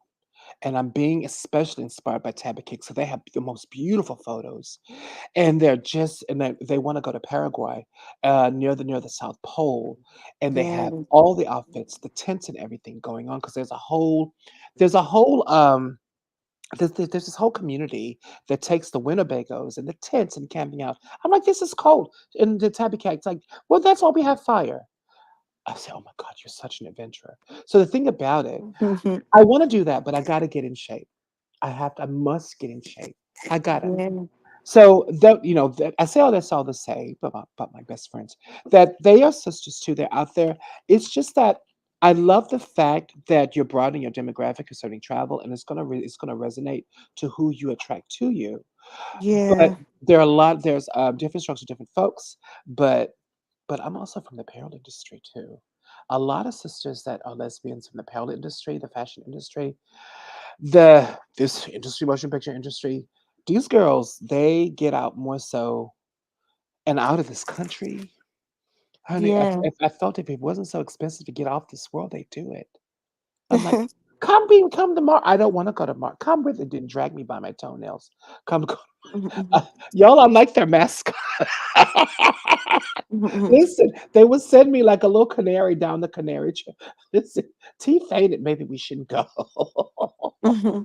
It's 111, everybody. So, I totally Yeah, understand that. I think with those girls, if they had, lovers and or wives that were, that did not know how to go or didn't want to explore, that they would feel suffocating. Um, but there are a lot of us that want to travel. I myself personally, this is the most docile I've been because mm, I'm always about and always traveling all over the United States. But as far as a foreign country, I haven't been out of the United States in the last what? Oh my God, 10 years. And yeah, this is the most I've ever docile I've ever been, most sedentary I've ever been concerning international travel. But I think hmm, that's because I have projects to do, and I just want to yeah, I want to be settled. I needed I wanted to be I want to sit my ass down So Yeah. you because you get to the point you just like, I just want to sit down and just Yeah. be just to sit and be comfortable. Hmm. Mhm. Definitely. Yes. So different strokes for different folks, definitely. Now, Mhm. Patagonia, because you're in South America. So South America has so much to offer concerning adventure. Yeah. Everybody, like everybody that knows everybody, loves to go there. There's so Yeah. much adventure from Brazil, like Tabby Cat and Sesame, Paraguay, Peru, going about. I know they were just in Argentina. Listen, they told me in AOL. They told what? No AI. What is the AI? A Facebook Messenger? That going on? We had Mhm. a long conversation. I thought Argentina was racist people. I was Mm. politely corrected by Tabby Cat. No, they're not. Well, what are they? Well, Mm. well, the reason why is because she has activists. And mind you, she's an activist. She's also an environmental activist that's there. And she says that they're actually quite progressive. Well, they weren't very progressive to my gay. Well, that was over 20 years ago too. I guess they've changed. Mhm. My thing is, listen, if you treat brothers and sisters bad one time, I'm just gonna assume it that that's the way you are permanently. Yeah. I'm Mhm. sorry. I hate to be that way, but I'm just gonna assume that. But apparently they're not. But you're literally in adventure space. That whole continent. Yeah. South America's a Yeah. continent. South America's a continent. That whole continent is Mhm. wonderful for adventure. Yeah. So you're gonna I have feel fun. good being here. Mhm. You're gonna have a Yeah. lot of fun. Um, now this is me speaking psychically. Um, I feel you're safe, definitely. That I do feel. Yeah. Um, I also feel you're in a good space to understand, like you said, spiritually, definitely. The spiritual part. Get a good grounding of what you want to explore. Only because there's so much to explore. The energy in South America is, and a lot of it is ancestral living, led by ancestors. It's ancestral based, like the Day of the Dead, Day of the Muertos, all that going on. It's a different way concerning spirit. A lot of it, there's a lot of beautiful folklore around, and I really feel that that's going to interest you. But also, too, just the lifestyle of the people, the way the spirit, a lot of it's very folklore driven, and it's low country. Everybody, it's low country. That's how low country people are. Think of it's just low country, and a lot of Yeah. it's beautiful folklore. But there's a story behind each and every one. And I feel psychically that that's going to interest you definitely. Just the understanding of how people live, and how you, and not only how you fit in, but also how these works are going to benefit you, as well as the ladies you're going to continue to represent. I do also feel quite a few people of the brethren are going to have retreats in Colombia, retreats in certain spaces too, and that's going to be a really wonderful way to broaden horizons concerning nosy ho therapy, holistic therapy going on. These retreats itself, Mhm. and then also recommending safe spaces for Black women too in South America. This is going to broaden their horizons as well. Yeah. Yeah, definitely. So Yeah. gain your bearings because that's going to be easy to do. Um, Yeah. and go from there. Definitely. Mhm. Okay, here we Yeah. go. I feel Now, excited about being here, and I mm, do feel say I at first I was like really I know. thinking about like I need to keep my phone away, but the area that I'm Mm, in is really safe. mhm. It's even though I still watch and pay attention, but I don't feel like anybody's gonna do anything to me here. I was walking down the street using the phone for GPS to figure out where I was going, Mhm. and I didn't feel like anybody was gonna try to take my phone or rob me or any of that. Even though those stories, people do say you have to be careful, even in the safe areas, but I feel fine. So I'm Well, just keep in mind that because that happened to Adrina in Mexico. And I think that was a more centralized area, a more cosmopolitan area, a more area that was very crowded. They snatched the phone right out of her hand. But that's in more crowded areas, more touristy areas. Um, Another thing too, and I was taught this by a world traveler. That I think that was Alfred from out of London. When you're traveling, stay away from the tourist areas because that's where the bad people target, where tourists go. Yeah. Go off the beaten path because of your skin. You're gonna blend right in with what they call it, Colombiana negra Colombiana. So you probably blend right in with of course the black population that's there. Yeah, I've seen not a lot. Most Oh, people look are more Hispanic looking, but I've hmm, definitely seen some people that I thought were Black American and they didn't speak a lick of English. And uh-huh. they look like regular Black American people. You're gonna see a whole lot of those. Yeah, Colombia didn't has speak a any English at all. huge, yeah, Colombia has a huge huge Afro-Colombian population, and that's one of the leading reasons why so many sisters like to go there and they feel safe there because it's a lot of black folks. Yeah. And English is a second language, so English is spoken not everywhere, but pretty much. And another reason to love it too. Yeah. Ironically enough, not in Argentina. I was talking to Tabby Cat. I said, "Do you speak?" Well, Tabby Cat speaks Spanish. Another reason why I'm going with her. I know hablo español. So listen, you're my translator. I'll translate for you. Come on. Like, no, try to hook me and put me in your luggage. No, I'm not going anywhere. Yeah. That girl's trying to get me down to Paraguay and trying to say, and then get up there, get nosebleeds and faint. And then those two are Okay. going to be left me down to drag me off the mountain. Not a good look for you, Tabby Cat. No, I'm not doing it. No, not at all. Just Yeah. keep my fat fluffy butt right here. So no, girl, I'd have to be in shape to do some shit like that. Hell no. I Hmm. know, girl, get up there. Ooh, I feel so dizzy. Poof, clap. There I go. Yeah. Rolling down the hill.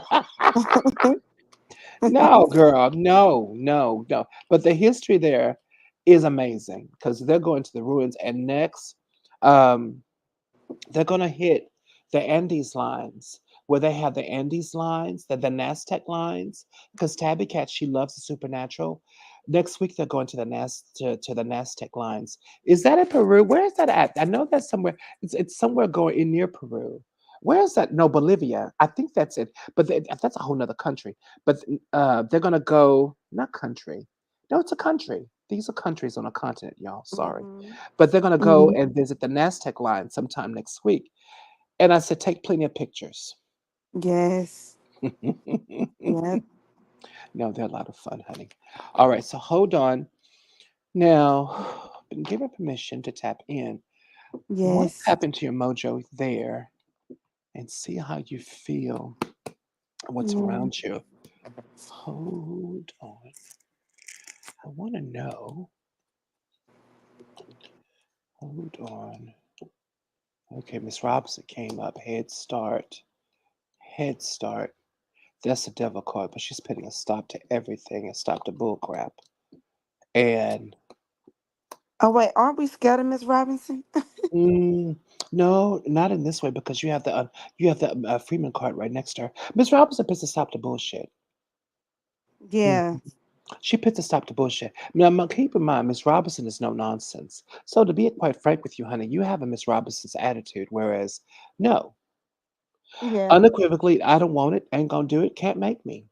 Yep. Also, too, you hurt me, I hurt you back. Yep. That card is right side up. Now, Miss Robinson is putting a stop to everything. So that means that's a full stop to all the crap that's around you. This goes about because her she's not upside down, she's right side up. All the things that affected you negatively, all the things in America that really made you feel edgewise concerning living in your beautiful black skin, living as a sister in this country. That's going to put a full stop to all that bullshit, all of Yeah. it. It's a full stop.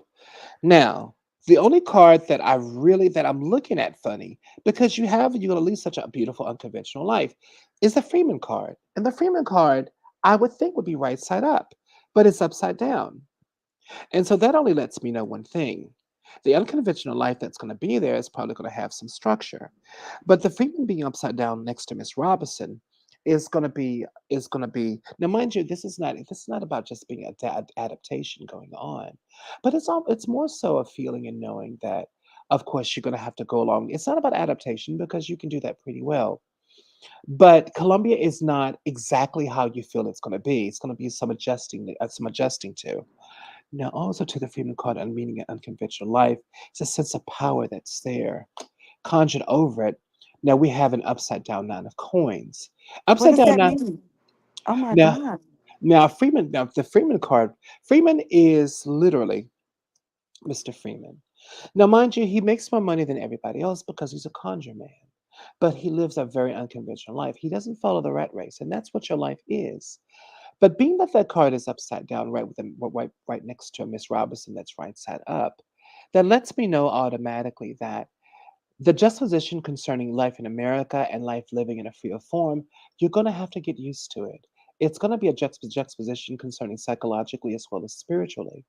So it's not. This is not monetary. Now we do have a nine of coins that was reversed itself. But to be quite frank with you, honey, I feel that this was the past. Both Freeman and the nine of coins were both the past. This is your life in America. Now let's see your life in Colombia. Two of sticks. I was exactly right. It's peace. So I'm going to go over that again. Um, I'm going to go over that again just to make sure you yeah. understand. Yeah. The Freeman card, living an unconventional life. Now this is the life that you lead already. But it was unconventional, but with conventions, because that's how America is. Now, Yeah.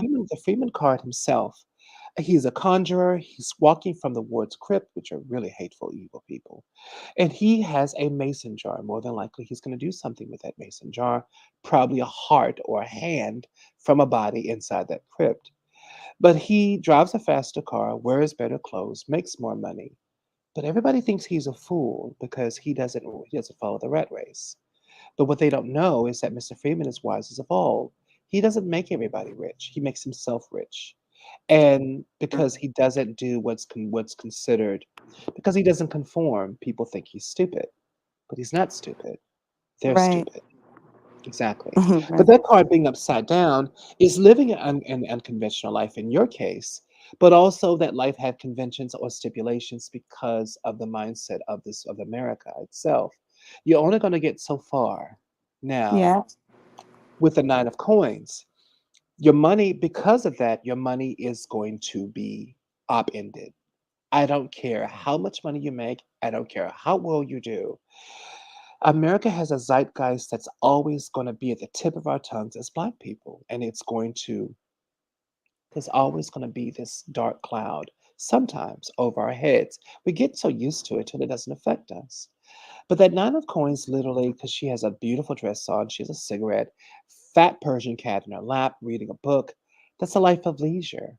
But even that was upside down. It's upside down specifically because that's a life that you want, soft life you want to lead. But that life is hard to come by when you have the stipulations and the dark cloud over your head. Psychologically, America is not the best place concerning Black folks, and I'll say that, and I'll die on that hill. It just isn't.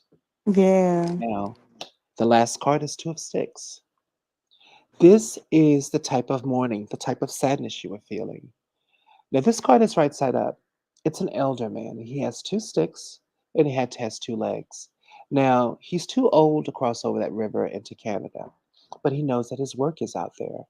So he's being more nostalgic at this time, really truly understanding and feeling that it's a sense of joy, it's a sense of happiness. At least his work is out there, but it's a peace knowing that he made change in this world.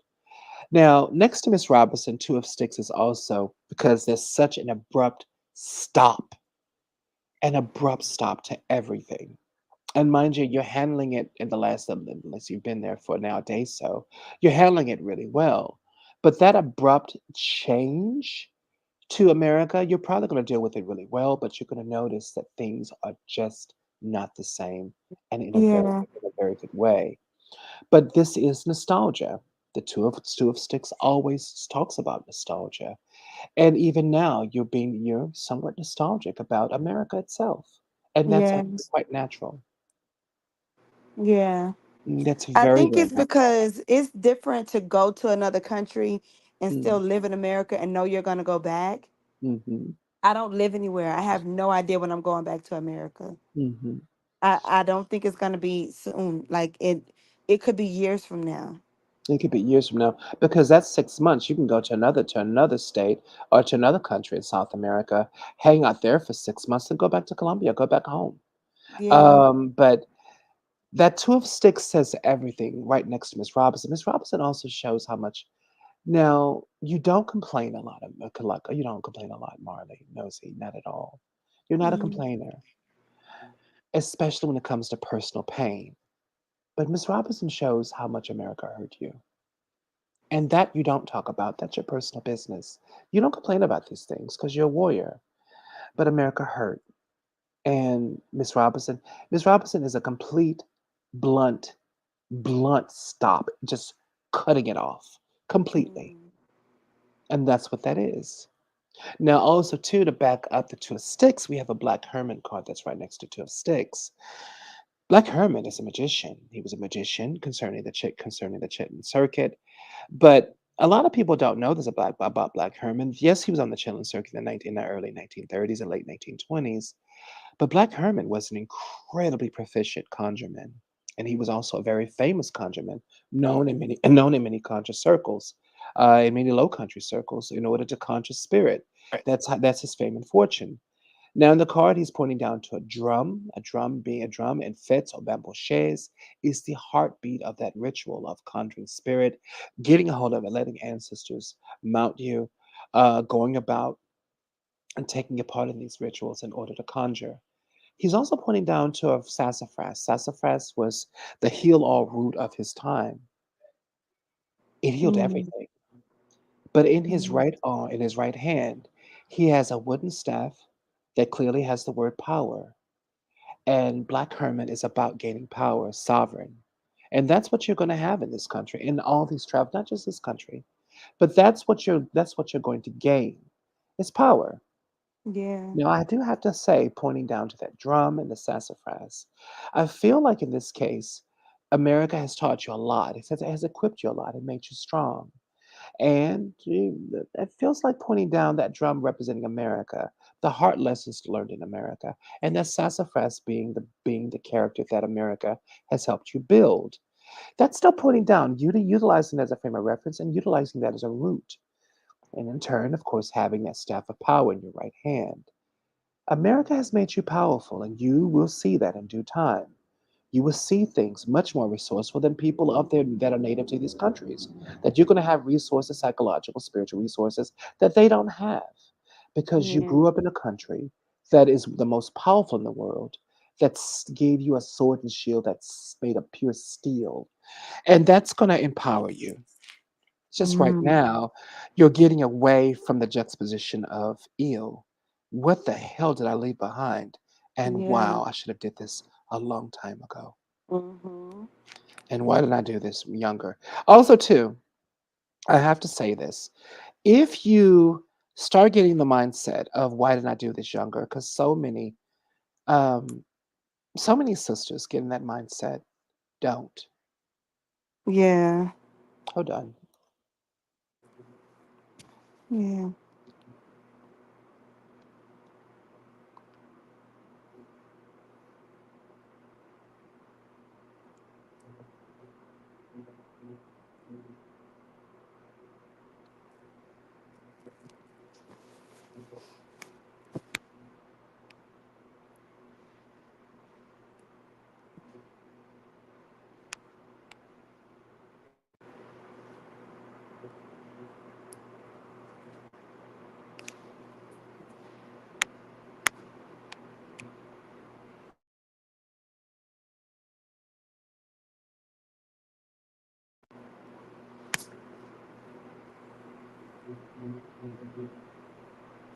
Okay, everybody. Everybody just hold on. Think Theo got kicked out, so y'all just hold on a minute and he'll be back.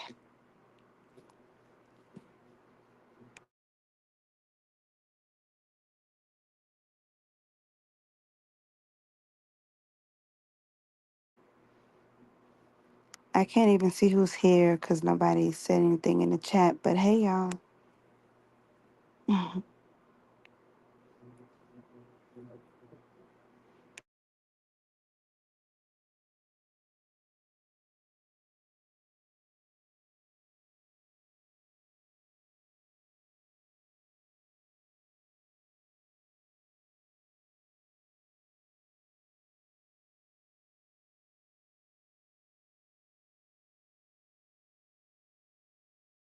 put myself, add myself back to stage.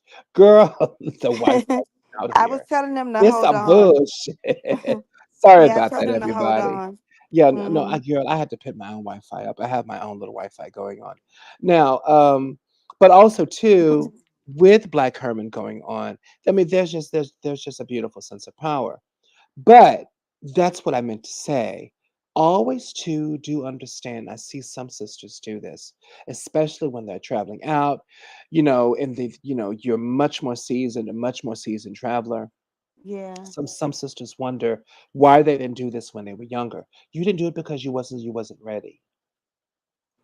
Tabby yeah, Cat did it, Sammy did it, and their wives. And sometimes, Tabby would call me on the phone. Damn, I really wish I would have took Samantha out of the States a long time ago. I'm like, Tabby, you did it when you're supposed to. Coulda, woulda, yeah, shoulda never helped nobody. Coulda is lazy. Woulda likes to hurt people's feelings, and shoulda just lives in regret. So yeah. neither one is good for nobody. You're there now. Live in the moment. That's all Right. that matters. You're right there in that moment.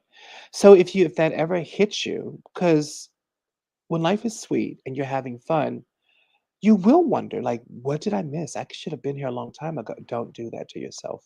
Yeah. Don't do that. And I don't think you Mhm. want to do that.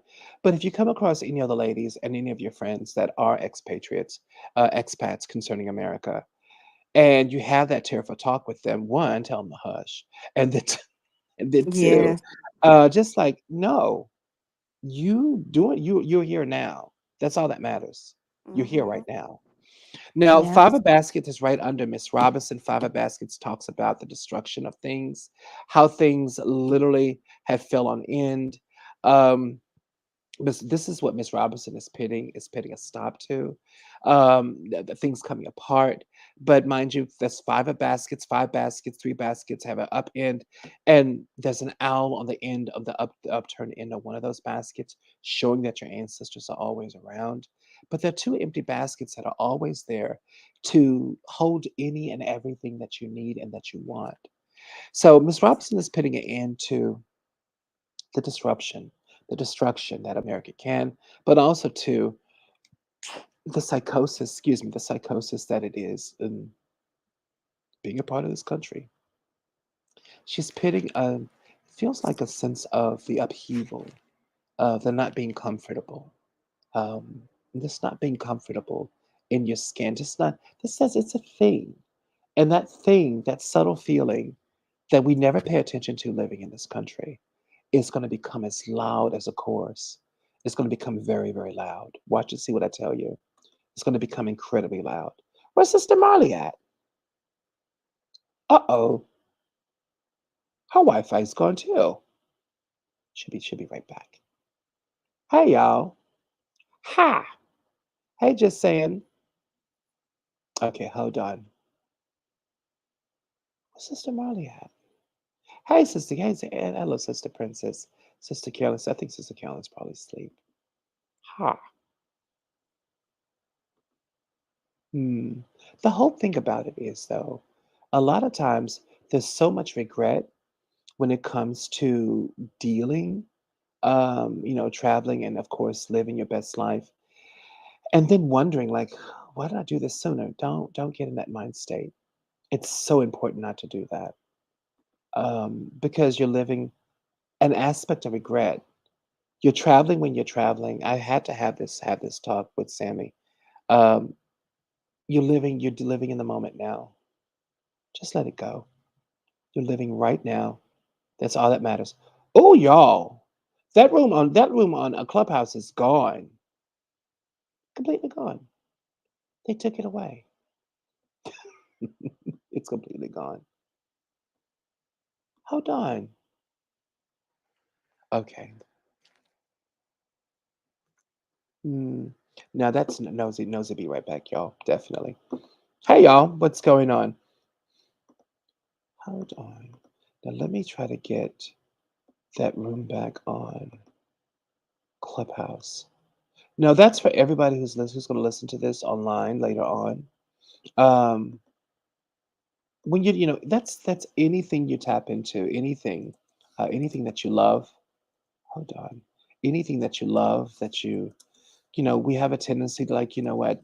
Why did I do this sooner? And where would my life be if I would have did this sooner? Don't do that. You're doing it now. Mhm. Hey, Marley, honey. That's Sister Marley there. Hi, honey. Here we go. You're doing it now, and that's all that matters. Okay, hold on. I'm trying to bring y'all up now. You won't let me. Hold on. What if I make this window small? Oh, there we go. Great.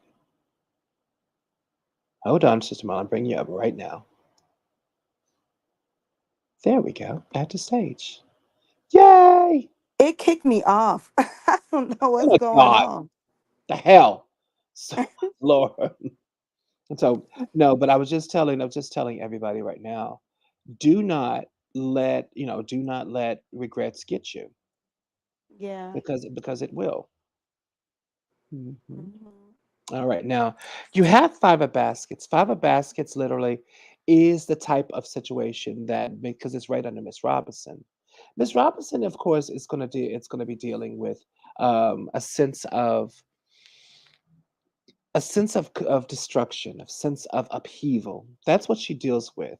Yeah. And what I mean by destruction, upheaval, that old feeling of just being in the States, but that old feeling concerning um, hey, say, Brother Wesley, sorry. That old feeling concerning, um, how can I describe it?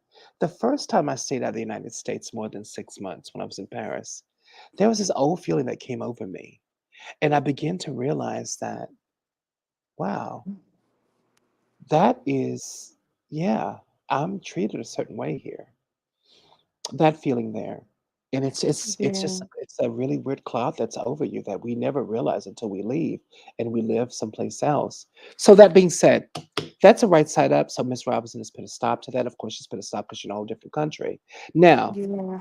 there is a six of baskets. Six of baskets is the little boy, the little girl that's giving love. That little boy that's offering his love to a young little girl. Now, what I love about that is that it's innocent love that's there. But it's upside down. That's upside down under a two of sticks. Oh my God. Well, that's upside down. The innocent love is upside down under a two of sticks. Now let's see that could be the past too. Now we have a garden card. Now that garden card, this is clearly the past because a garden card, of course, this is being nomadic, giving up home in order to travel. Now let's see what you have to look forward to.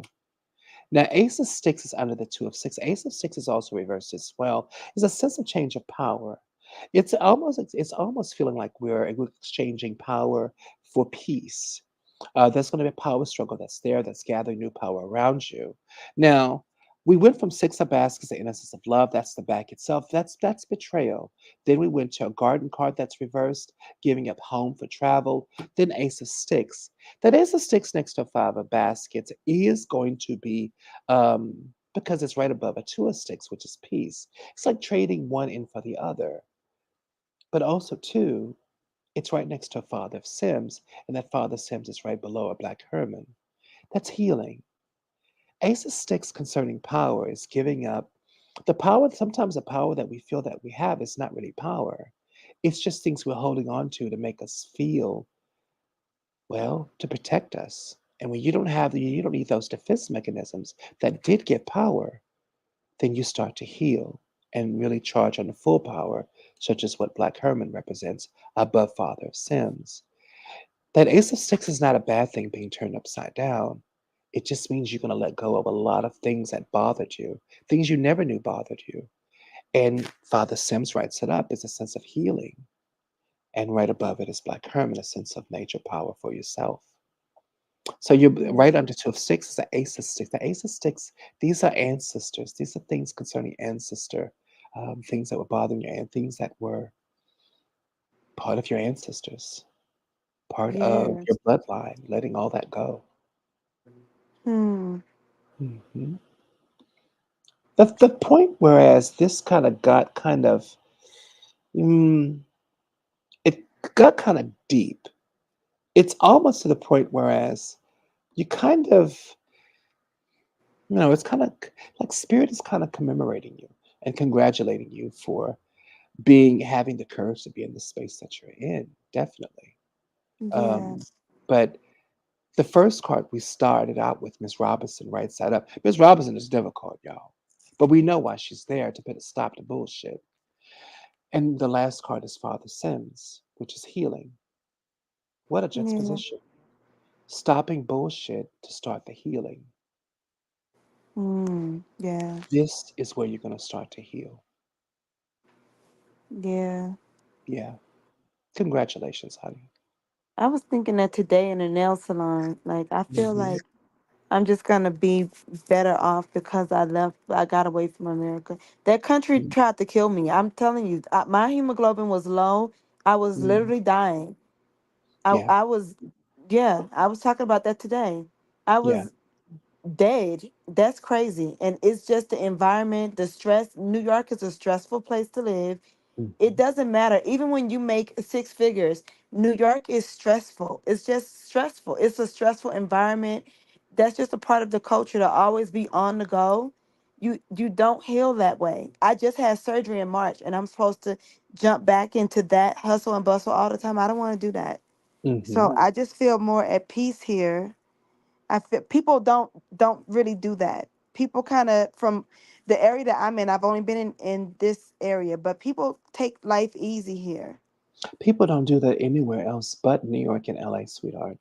Yeah, Nobody it's does just that a anywhere. lot. Even in Paris. If you go to Paris, Paris people hustle and bustle, but it's not toxic. People, like for instance, if there's no such thing. People have 2 hour lunches in Paris, and they work Yeah, corporate. They have nap time. Like in Japan, they have nap time. Japan is incredibly corporate, and they have 3 hour nap time. yeah, Imagine corporate people where it's mandatory to take an hour and a half to 2 hour nap at your desk or pull out a cot. They look out for each other. They look out for their well being and for their quality of life. America's the only place where nobody gives a damn about your quality of life. They just want to squeeze all the work out of you that they can. right. Hmm. Yeah, it's But you're just yeah, but you're about to experience a better quality of life, a part of quality of life that you probably didn't know you needed. Now that you're in the middle of it, it's going to be beautiful for you. yeah, Mhm. How yeah. do you That's feel good. about that, honey? It just feels more relaxing for sure. Mhm. Okay. I feel like the I'm glad about that, but I just do feel that I have to kind of get over feeling like a little bit sad Yeah, because that's that yeah, two of sticks, the nostalgia. yeah, yeah, I have America, to get over it. America was your home. This is where your ancestors are buried. Yeah, yeah. But I'm also, I Hmm. also think that talking to people from there, like the people that I've been talking to, some of them I have to stop talking to them Hmm. and just kind of move away from that kind of energy and just start meeting different people.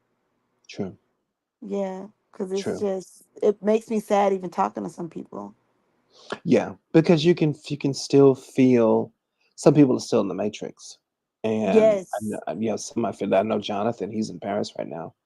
He had to let go of a whole friend group that helped him along, and he's like, "Listen, I'm gonna try to survive in this friend group," but he's like, "Dude, I just it's petty." And his friend group, Yeah. of course, in Los Angeles, but he's like, "I just can't be a part of it anymore." And Yeah. I totally agree. He I can't be a part of it. yeah, I felt like that when I was in Miami for Pride for Sweet Heat. I Hmm. just even though I have fun with them, but I always felt a disconnect. I'm telling you. I don't think that I'm supposed to be in spaces with Black American people. I know I'm Black American. I know who I am, but Of I course. never felt connected. I always felt different or other. The music that I like, the foods that I like, everything. And everybody, even people that I'm friends with, black women that I'm friends with, and I know they're my friends and they love me, but they think I'm weird too. And it's just Hmm. that when I'm around other people, they don't think that way about me. Like they eat the same things or try the same things. So Hmm. I feel like even though it's a little bit sad, but I needed to get away from there because I don't fit in. I never felt like I did. Mm, mm. Yeah. Yeah, I can So understand how maybe that it'll be feels, honey. different now. No, it'll be Yeah. it'll be completely different now because it's more of an international crowd. But also too, the part that doesn't fit in. I like, I've never, oh honey, I've never fit in for a number of reasons. One, we're whole hoodoo people. Baby, listen, for the last 400 years, Blues, I've never fit into anything because Yeah, I think I'm people are that either way afraid of too. us. Yeah, people are Yeah. literally either afraid of us or they're talking about us or there's always something going on with the balloon. Like I always say, either people when they find out you know is they either shake your hand or they run in the opposite direction. If they run, y'all, they've gotten the bad side of a really good bottle. So you probably kick their Hmm. ass. Um, the thing about it is, one thing that my grandparents instilled in me, and this is something you know full right, is that you have to find peace within yourself to make peace with this world. Yeah. And I feel, I mean, because myself personally, I've been through two passports and just traveled, such as yourself. The thing about it, each time going away, I regained a little bit of, I had to leave America to really truly understand who I was as a human being. But the world gave me back my divinity and gave me and had me understand the divinity that's inside of me, what my grandparents installed at me. Ironically enough, I never got to experience it until I left the United States. And then I really began to understand what they were trying to teach me, or did teach me, was the Yeah. fact that their grandson is something quite spectacular. I didn't get to feel that until, overseas. And ironically enough, it was an child cemetery with over 1,200 people, 12, 2,000, 2,000, 4,000, 5,000 people in it. It was the city of the dead in Kuala Lumpur. And it Mm. was just hanging out there every day and just watching the beggars, beg in the cemetery. It's a whole community of living people as well as spirit people. Mm. And feeling at home in this really strange space of spirit to spirit people.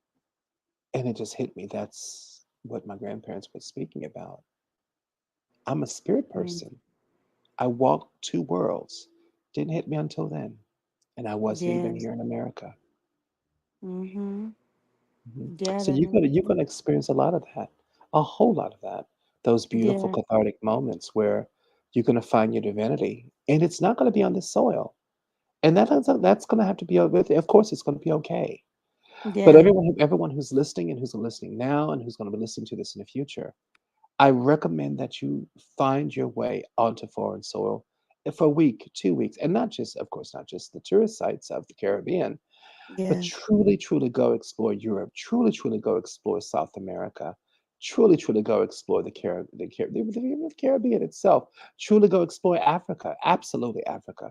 I've been to Botswana, Nigeria, Congo, the Congo Republic.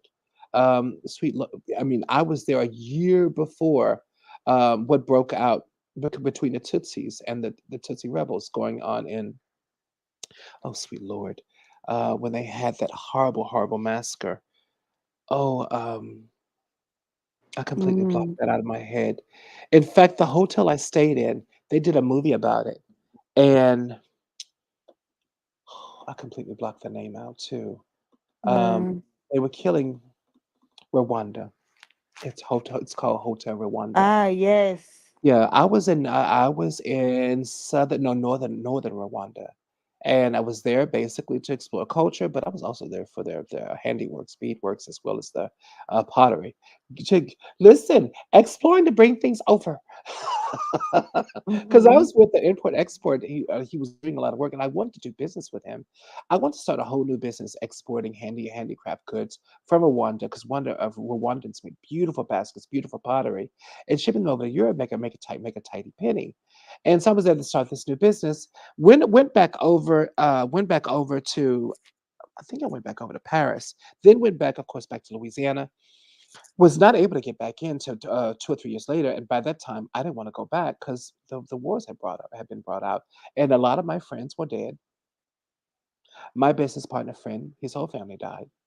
He got but he and his brother got into Germany just in time. They killed his whole entire family, the Tutsis did. They killed Wow. his whole entire family. That's And crazy. so, yeah, he's not equipped to do any business. He's missing his family. And yeah, that part. Yeah. And all That's of that true. was started because of European influence. All of it, every last bit of it. Mm, So, yeah, that's so, yeah. trust me, honey, I don't have a love affair with Europe either. Not at all. Because Europeans, it's the fuckery. They're so busy in getting involved in other people's business and other people's special affairs in Africa. And they need to just let Africa heal, but that's a whole nother story. Um, yeah, pretty much. But Yeah. The United congratulations. States does that too, though. Always in people's business. Always in people's business. Always.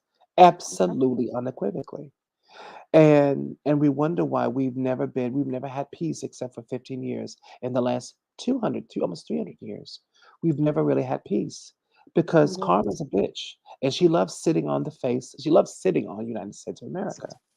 But you Yes. have to understand, we were run by scary white men who like to throw rocks and hide their hands, but then Yeah. also assume that the world is going to treat them as roughly as they treated the world. No, the world just wants you to leave them alone. They're Right. not gonna treat you as insidiously as you treated them. These people just want you to leave them alone. Yeah. And because they're white men, they're gonna assume. That's the biggest fear that white people have, specifically white men and white women that are on the wrong stick of history. That they're assuming that we're going to treat them the same way they've treated us. And that's why the weapons and the military complex, they are scared. So they think if they have bigger guns and bigger ships that they can keep themselves safe. No, this is a spiritual war we're fighting. And that part they never took. They never understood. You bring death to a country. The people that leave that country are going to bring that mojo here. Hence the gun violence we have. We just had Yeah. two we just had 2, 4, 3, 4, or 5 shootings concerning school functions just this weekend alone. Nobody has talked about it. Yeah. But we've taken that violence across America, and that violence is coming to America because we've introduced it across the world. Mm-hmm. It's coming right back to bite us in the butt. Yeah. Mhm. That's how karma goes. But you're in a safe space, honey. You don't have to worry about things like that. Yeah. So it seems like things are gonna be good. Yeah, definitely. A lot of healing, a lot of power. Now, mind you, I would expect more spiritual power going on, not in the healing process, because you have to. The healing process itself is just to smooth things over, but also to deep healing. Deep healing doesn't really care about power because usually your ace of sticks is right side up. That's a lot of spiritual power. But turned upside down, that's letting go of things that were once powerful, things that empowered you, but they were more so they feel like defense mechanisms, letting them go because you don't need them anymore. And especially that shows that sitting right next to the Father of Sims. Father Sims is in that purple cloak lined with gold. He's a preacher, of course, aerating the water and oils, laying on of hands, ready to heal whenever it can be. Father Sims is about healing right under Black Herman. So that's power and healing. So we went from Miss Robinson cutting off what has hurt you, cutting you off from all that has hurt you, to Father Sims. Now time to heal. Huh. That's an abrupt cut, though. Yeah. So if you start feeling the machination to distance yourself from everybody, from all of your social circles in the United States, that could be what that is, because that's a really blunt cut. Yeah. I'm Yeah, telling you, that's really how kind of how it feels. Like that's a really even blunt cut. people, yeah, people that I met that I like, Yeah, I feel like what am I talking to them for? yeah. It's a very, very blunt cut. I don't want you to feel guilty about it. This is how it's supposed to be. Because in the opposite spectrum of that is incredible healing. You have to hold space for yourself. You gotta hold space Yeah. for yourself. And that's Yeah. listen, well, as and you know this for well, Sister Marley, broadcasting on Facebook, YouTube, as well as Smutbag, Twitter. Everyone that hears us, that hears both of us. Healing is what's needed, definitely. You have to Yeah. heal. Sister Marley, of course, in Nosy Ho, she's on her way to healing beautifully. Still gonna be Nosy Ho live, but much more. Listen, much more. Listen, it's a lot more fun Yeah. and a lot more adventures to share with us about your journey. Yeah. Speaking of that too, I feel a lot of what do you feel about vlogging, your journeys, and the people that you meet, and talking about, especially holistic therapy, talking about the things that you experience and things that are working well for you. Yeah, I already got some footage of Mhm. like the nail salon that I went to here, So you're the already restaurant doing that I that. went to today. Yeah, so I'm Good. gonna upload a video to just show my first couple of days here. Mm, I'm gonna put it on holistic therapy. I'll probably get it up tomorrow. I'm good. real lazy, but I'll probably get it up tomorrow. Child, relaxed. Real relaxed. Yes, yes. Listen, y'all, I thought about that too. I said, child, listen, just determined and just because just feel like Sister Marley, just getting on here and having fun. I think the reason why I go about and just everything, only because it's so much information to cover, and I'm so driven. Like everybody on Clubhouse, they know me, and we're all Mm, brothers and sisters there. But it's so much new people potentially to give advice concerning conjure, the oils, the dried rue, the jujus. It's so much to share. It's such a joy. I can't wait. mhm. It's so much to share. It's new people to talk to. Yeah, I found this witchy store here too. I went in Oh, yesterday. I girl. only bought sage because I didn't Yeah. like the energy from the woman. Something about Uh-uh. her I didn't like, so I'll find Yeah. a different Well, yeah, place. probably because she's a bruja. She's probably a dark magic lady. Mm. She just, She I don't know, listen. she wasn't very friendly, and people are pretty friendly here, and she wasn't. I don't know what her problem was with me, but I just got the sage Probably and lemon. jealousy, honey.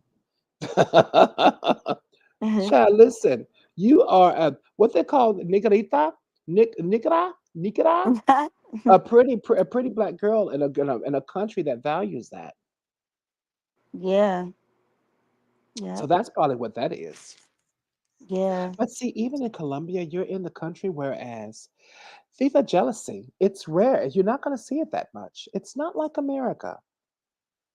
And I feel yeah, that psychically. It's not like America in that sense. So now everybody's going to say, I know a few people going to say, well, you're talking bad about America. Listen, America's home for a lot of us, and we make do what we make do. But trust me, Sister Marley is a world traveler, and so am I. Once you get out of the United States, you'll start to see things right, the way we see it. Home is always going to be home, but broaden your horizons to live, to understand your humanity. right, As yep, loving as my grandparents were, I didn't really begin to understand my divinity really truly for myself. My grandparents, my grandfather, grandmother always saw it, but I really began to understand it myself in a whole nother country. Ironically enough, a country America calls a third world country. yeah, Gag at that. right, yep, Mhm. yep, that's Beggars are true. beggars on the streets. People, because it's not America. But I really began to understand and see myself for who I was. And it's a Mm-hmm. lesson I never forgot because Yeah, it's tried and true. And it's yep, who I am. And it made me feel whole. And mm-hmm. I never forgot it. Never Yeah, forgot it. And take it with me every day. So yeah, I wish that for everybody listening, and I wish that for everybody, all the sisters and brothers that are here with me now. mm-hmm. I wish that for everybody, that you find Yeah. your own space, definitely. I'm excited about it. One of the people that I met that I've been talking to, I like her, but I just feel like I don't know. I feel like that's probably not my person. I don't feel like my person is from America. Mm, So I think it is best for me to just kind of start making new friends. I met mm, this one lesbian today, and she was telling me about the bars where all the lesbians are, Mhm. Two of them I didn't even know about. I knew about one that's popular online, but I didn't even know about the other two. Mhm. So I just need, and she speaks English. So she Mhm. works for, I think she said she works online for an American company. Mhm. So she has to speak English, but she's born and raised here Mhm. and never even been to America. I don't know how she works. I don't know how that works, but Hmm. um, Yeah, a resume at CVS is a good CVS, a good company. Remember, a lot of these large companies, they have international representatives. So, yes, of that's course, true. she probably interviewed for an American subsidiary or American part of that company, of course, in Colombia, had a really great resume, and that's how she got on. Yeah, yep. So Mhm. she was saying, because a lot of people don't speak English. Mhm. I met people who do, but a lot of people don't. But she was saying that she does, and she works for an American company. So I'm gonna probably just like go out and go to the places she is talking about, and just start a new friend circle. Mhm. Because I don't know anybody. I don't know her. I really just met her. I don't know her. So Mhm. not knowing anybody at all here is probably not a good idea. How do you feel about that, though? I feel like I don't know. I'm just gonna see if I feel more because I don't expect to completely fit in with anybody. I'm an Aquarius. We don't fit in with anybody ever, Mhm. but I just feel such a large disconnect from Black American people, and I have since I was a kid, really. So I'm Mhm. just gonna see if I feel a little more like I kind of belong in those spaces Mhm. here.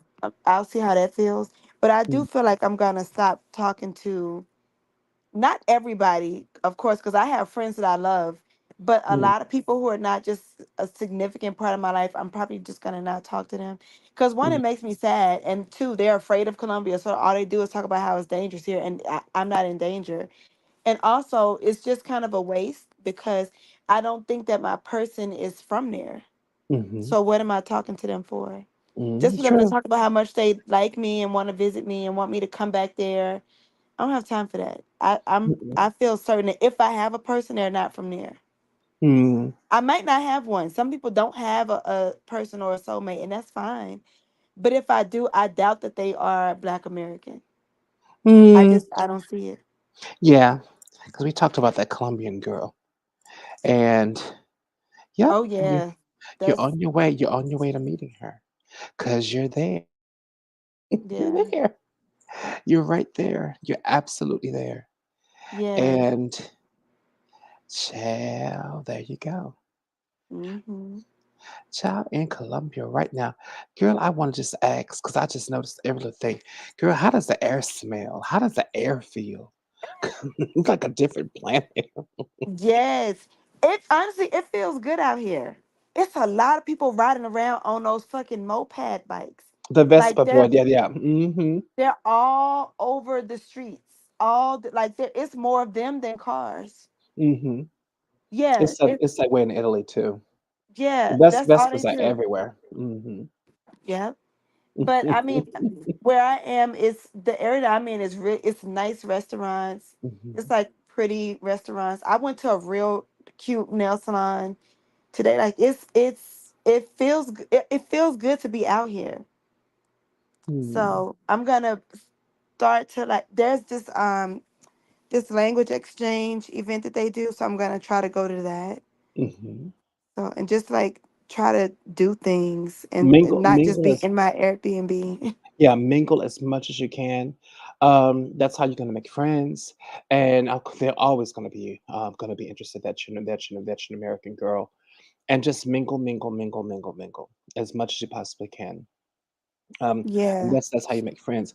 But also to keep in mind the downtime concerning um, just healing and just noticing the differences because you know how to do that very very well. But as far as just getting out, being with people, socializing, it's time for that because you don't here in the United States, it's one thing to socialize, but also to understand the dynamic of how what it feels like to socialize in Colombia. How is it different than America? I mean, these little bitty differences make a difference. They really truly do. yeah, Hmm. yeah. But And people that's are really friendly and helpful here. Men are very helpful here. Like they actually act like oh, men. They actually carry, they don't sit and watch women struggle with bags. I have not lifted anything hmm from even in the airport. And even like when I got to my first Airbnb, I wanted to move to their other Airbnb. I didn't have the fucking Airbnb host came and got my heavy ass bags and drove me to the other oh, Airbnb. Like men don't. I've been in America, like either in an airport or hmm whatever. Like if I was by myself and I have something that's heavy, men just look at you. They walk right past you. It's like well, black men do. Black men hmm will look at black women struggle and just walk right like it's nothing. Here, the mm men are actually helpful from what I've experienced. hmm Even yeah, like with like crossing the street, like hmm I was crossing today and the guy in the truck, he like made sure that I saw him telling me to stop and not to go around his truck and tell me when it was safe. And that was a minor thing, mm. but I just saw that that felt very different from the United States. Things that I've seen in the United States where people just whatever, it ain't my business. Mm. My friend was telling me that she saw this woman getting beat up by this man and a whole bunch of men were watching Oh my in God. Atlanta, and like nobody, I think it was in Atlanta, and nobody cared. And I just feel like it just feels different here. It feels like men are not perfect anywhere. I don't trust men. You know, I don't really trust straight men like Absolutely. that. Yeah, absolutely. But they just seem to not. They just seem to have like a standard that they feel like men should reach for or something. Like you don't just hmm sit there and watch women struggle with bags. Like do Well, something. it's toxic masculinity that that has taken over here. It's taken over everything here in America. And men aren't, that's one of the major gripes that my grandmother has. And I remember her talking about that, like men that she grew up with. And she doesn't talk about it now, only because it's not a thing. But I do remember her mentioning it a lot because that's not the type of man she wanted me to be. And so she would, Yeah, or all my cousins to be. So, we're all raised by a very strong woman who makes sure that we treat girls good. We're there to yeah. help, we're there to support as much as we possibly can. Um, but that's Hmm. because she held space for us and she taught us these things. This is how Yeah, you treat a woman. A lot of yeah, people they don't show that. They don't treat that. It's not necessarily a value. Not really. yeah. So it depends on who teaches these young men, these young boys on how to treat women. But you're gonna find in Hold on, you cut out, or is it me?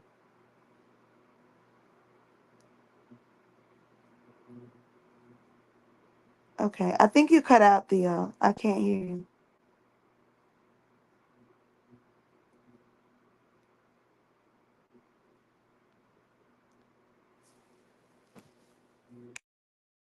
okay, there we go. Okay, yeah, now it's working. Uh-oh. I Oh can hear you no. now. Make sure You that can hear my me? hotspot is on. Hold on. Hotspot is Okay. off. Of course it's off. So let me put it back Hmm. on. There we go. Okay.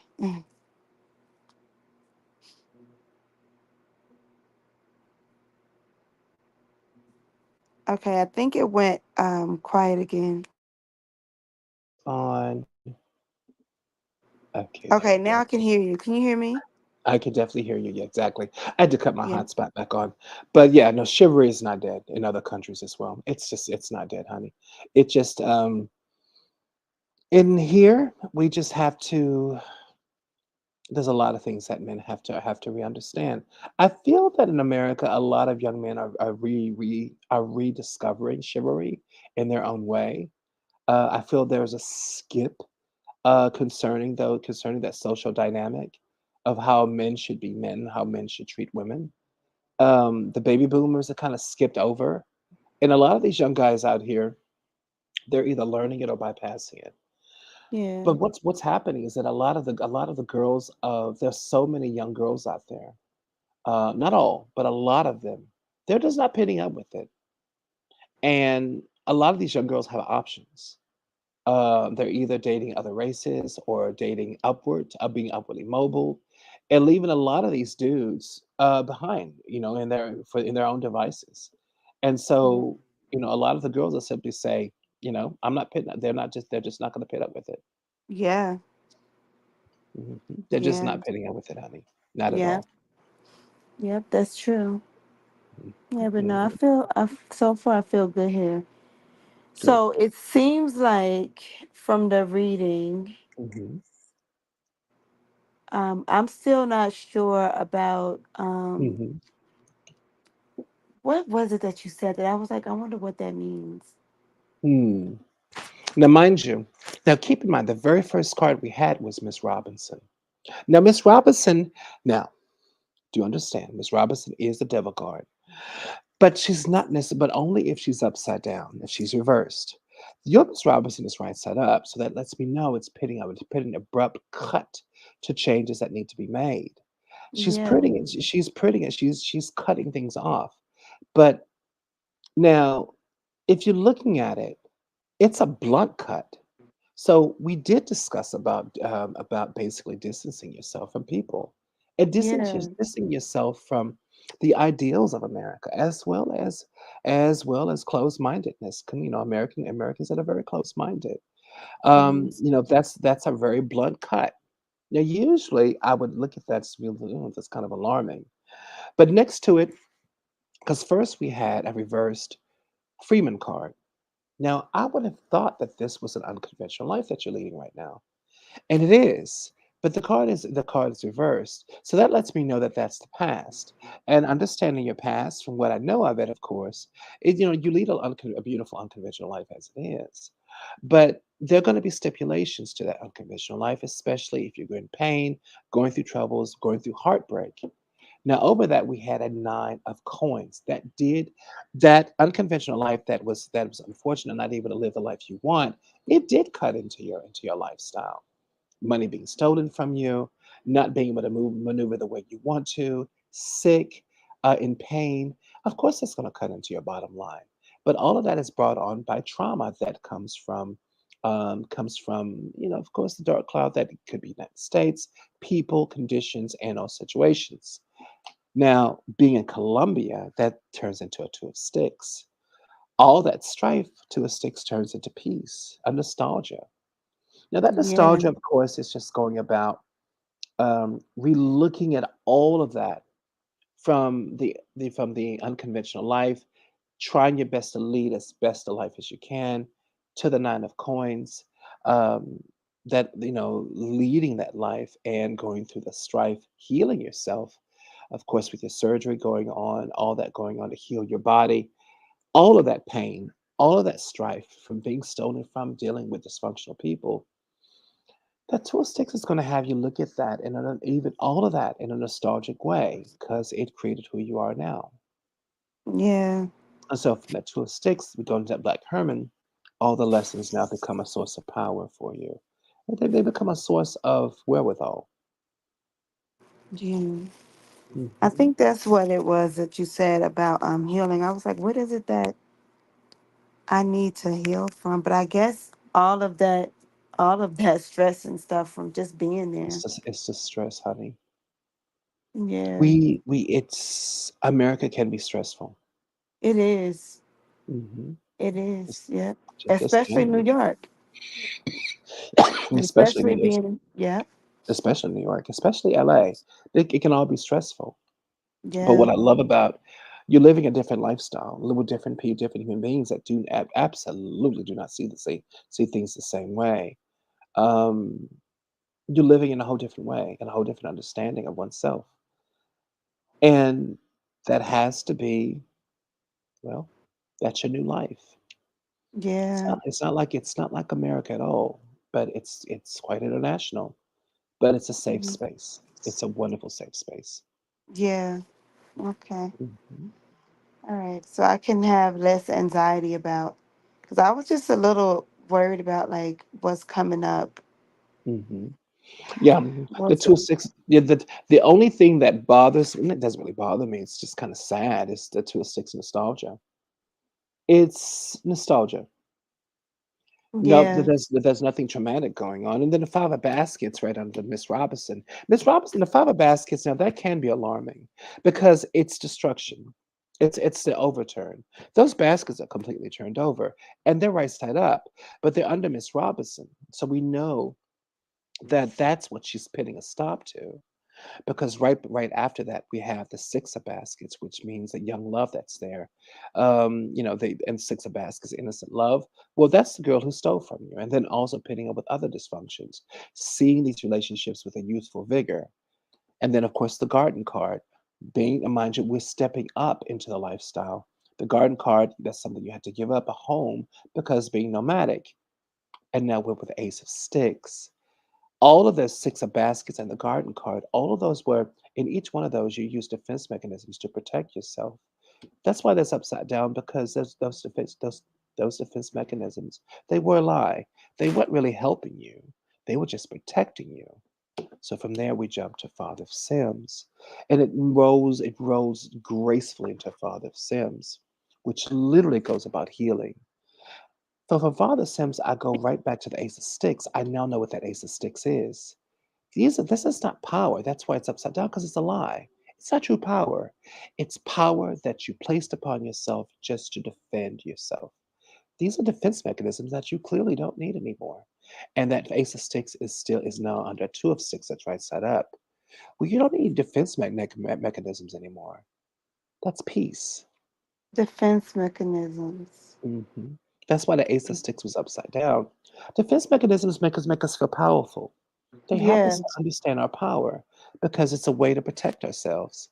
But when you're in a country or a setting where you don't need them anymore, they become a hindrance. So that's why you move gracefully into Father of Sims. Because knowing your personality, if you don't need something, you let go of it almost immediately. You don't yeah. hold on to things. Mhm. Yeah. Yeah, that's true. You don't hold on to things, honey. And you don't hold on to things for nostalgic reasons. If I don't need it, I don't need it. Why do I have it? Yeah. Yep. Mhm. Yep. That's true. Yeah.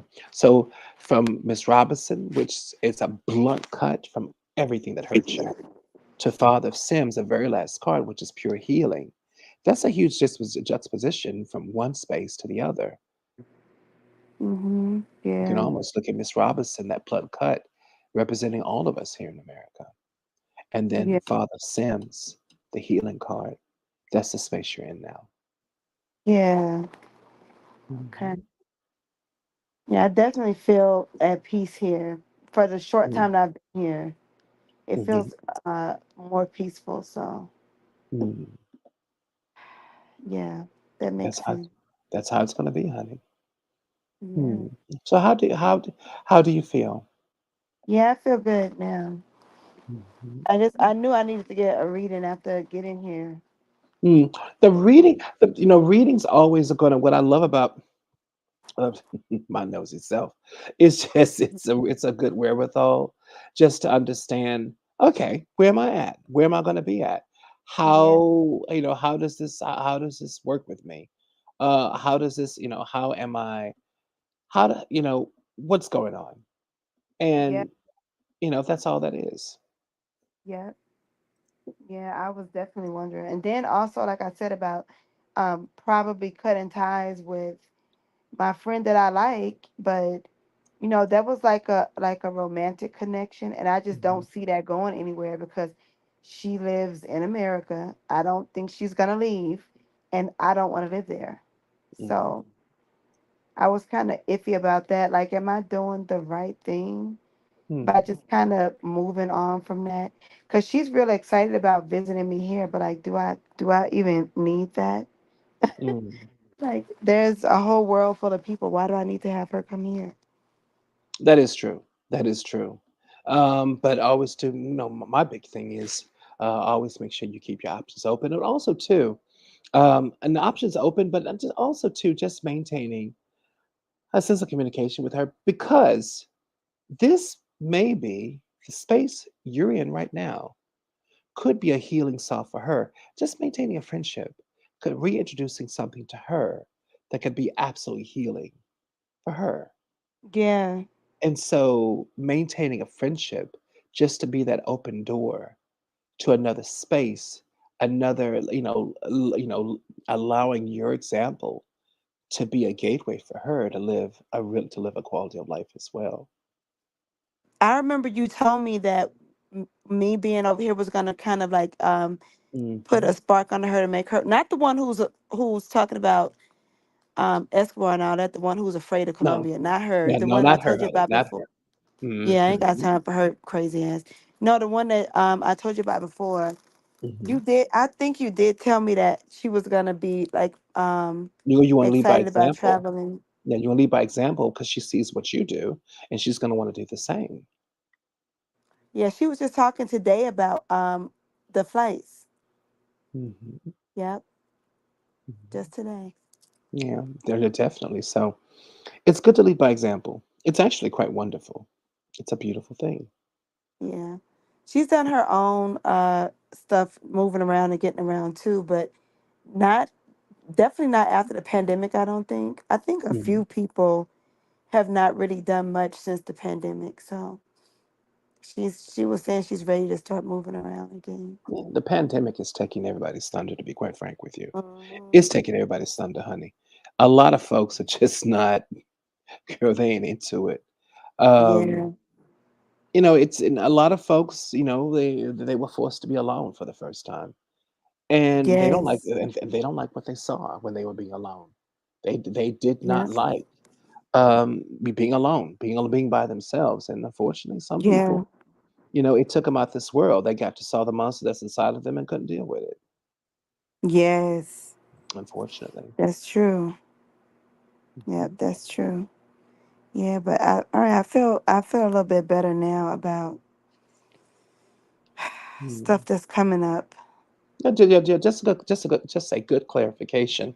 Um, don't see any issues concerning money. Don't see any issues concerning making friends. No backbiting, no back talking, no gossip. This is just about you healing. Basically, this is about you healing. That Miss Robinson is a blunt cut. That's a really blunt cut. I'm going to keep going back to that. That's a severe blunt cut, but that's part of the design, and you're absolutely you're quite comfortable with it. As long as you come, if you like it, I love it. Yeah. Mhm. Yeah, that makes sense for me. And I don't think that I feel confident about money. Our dollars go a long goddamn way A here. long ways, honey. Oh my God. You be able to live like a queen there. Absolutely, honey.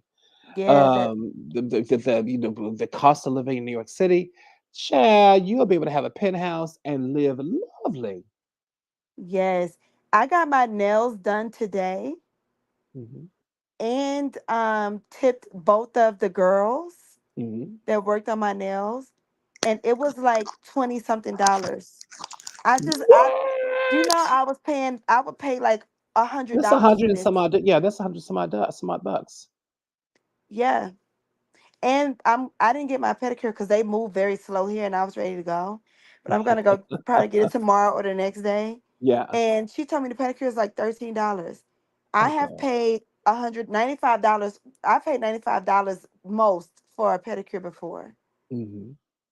I remember I when just I remember even being in Ohio, I paid 56 bucks, $65 for a pedicure. yeah, Mm, I your dollars go a long way in yeah, Colombia. A long absolutely, goddamn way. a long ways. Yeah. It's amazing. And one of the sisters, that not Audrina, another sister who lives in Mexico.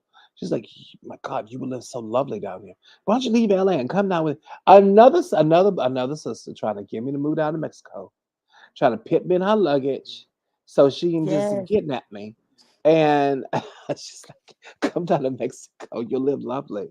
I said, I probably will. Yeah. Hmm. Um, it's one of those things where as you really begin to understand one, our hard work, you begin to value the commodity that we are. America Yeah. in certain cities is too expensive. We begin to feel a certain way about ourselves, like, damn, I'm not doing this, I'm not doing that, and whatever else. Like, no, you're fine. You're absolutely fine. Um, and you begin to understand the commodity that your brand is, that who you are, because there's value for the money that you make. There's intrinsic value. You can see your money go far. That's a sense of self Yeah. value. That's another thing about America too. The high cost of living. You know how many subconscious games that plays with you when your Yeah. hard earned dollar does not go far. It plays games with your self value. Hmm. It really truly does. I know exactly what you're talking about. Yeah. Mhm. Yep. But when you And it see your don't. hard work goes far, you Yep. know, that in itself is a healing. It's a healing balm because Yep. your work means something now. You see, it does Hmm. so much. It means so much, and it makes you feel so good. Yeah. Yeah, that in itself is healing. Yep. Oh, child, Yep. girl. That's Expensive ass true. America. Expensive America. I know. I'm so over America. I really Yeah, am. I feel like I normalized all of that damn suffering. You suffer there we all did, honey, because you and have we to still do constantly be on top of working all the time. all the time, and we all do. We've all normalized it. I think me personally, I love working. I love what I do because this and Blood by the Chronicles, going back and forth with different clients. Um, I love what I do. It's not really Me work for too. me, but the thing Yeah. about it, I feel would I slow down? I probably wouldn't, but I know the money I make would go so much further. That's what I'm And saying. yeah, Like I love yeah, what I do, but mm, I want to feel like I can. you're accomplishing something. Yeah, it Yeah, feels like I just work just to live. just to live. Yeah. If that's how kind of how it feels. Mhm. Yeah. Well, that's how America is. Yeah. Mhm. Yeah. So y'all, when you move down to South America and those beautiful countries, and mind you, they have their own cities, and cities are glamorous and well made. And then also too, you start to find that, like for instance, when I first I went to Africa and in Botswana, the the friend, his family, they lived in it was a rather beautiful home, and it was concrete and marble and like a real solid home. And I keep seeing that around on Instagram, how African architecture is just really solid, and it's not the McMansions made out of plywood. And I'm like, we've been shipped the whole entire way. Mhm. Nothing in America is real. It's nothing about it is real. Yeah. It's not Yes. real. Mhm. There you go, Yeah. honey. Yep. Thank you. I Hmm. feel better. I think I will probably just see how I feel and just Hmm. go out this weekend probably Hmm. cuz I will sit in my Airbnb the whole time and not do nothing. Well, I but, kind of sitting alone is healing too. You're in a brand new country. You have to get your wits about you. Just alone time is literally changing. It's transforming. yeah, It's becoming a Colombiana. What's a female Colombia? Colombiana? I don't know. Colombiana? It's I have taking no on idea. it's taking on the personage of the country you're in, becoming a part of that country. There's a Yeah. lot of undressing you have to do, and a lot of that psychological and spiritual and mental undressing, a lot of that's gonna be done alone. Yeah. Just undressing the clothing you were in. So a lot of that is you're Mhm. gonna have to be doing alone, and it's gonna take some tears, and it's gonna take some nostalgia going on. But a lot of that does have to be done alone. It has to be done by itself. Yeah. Mhm. Yep, that makes sense. There you Yep. go, honey. Thank Yeah. you. You're welcome, honey. Very, very welcome. Very, Yeah. very welcome. I'm gonna There you drop go. down. All right, honey. Listen, everybody, thank y'all so much. I am Audi 2000. I need to get on Patreon. I'm gonna get on Patreon going on. Uh, and I'm still working on a Patreon too. Um, utilizing Rosa Jericho's in spell jars. It's a major thing. It's quite snazzy. It's incredible. It's beautiful. Y'all, I have the Thomas Hoodoo room in Clubhouse. It's just lonely over here. Ain't nobody clocked in. This room was open for 9 minutes. That is unheard of. But listen, I think people have gotten the memo that I'll be broadcasting live. Nobody wants the business known live. I think people know. Ain't nobody, but we have wonderful people over. No, you know what it is. Everybody from Clubhouse has come here. Y'all need to come on the stage. Hi. They're all on YouTube. Everybody on YouTube now. Hi, y'all. Listen, comment as you want to. Leave us a like and comment. Yeah, that's usually everybody. They're on YouTube now. Hi. Say hello. Now, mind you, there's a live chat here that, hold on, let's see something. On stage, y'all. Yeah. Oh, how amazing. Thank you. Thank you so much, honey. Yeah, come on, let's go on stage. But listen, if you don't want to, that's perfectly fine. Um, you know what I'm gonna do now? I'm gonna go. That's what it is. It's like quite a few people that are watching from YouTube. Hi, y'all. Who is y'all? Hey, because I don't see your names. Who are you? Come on, I'm gonna put yourself in the chat. Hold on, y'all. Let me know who y'all are from Clubhouse. Ciao. Ha ha ha ha. Yeah, 12 people here. Y'all let me know who y'all are from Form. Oh Lord. Can I edit that? Pit user pit user in timeout. That would be me. Ban user and delete their comment. No, I'm not gonna ban myself.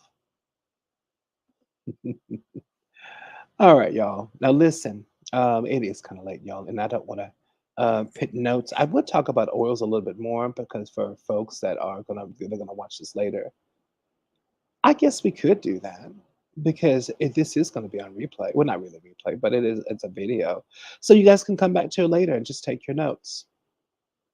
Okay, we'll do that then. Now listen, also too, if you want to, like Sister Nosy Ho, if you want to come up. It won't. No, it won't let you edit anything.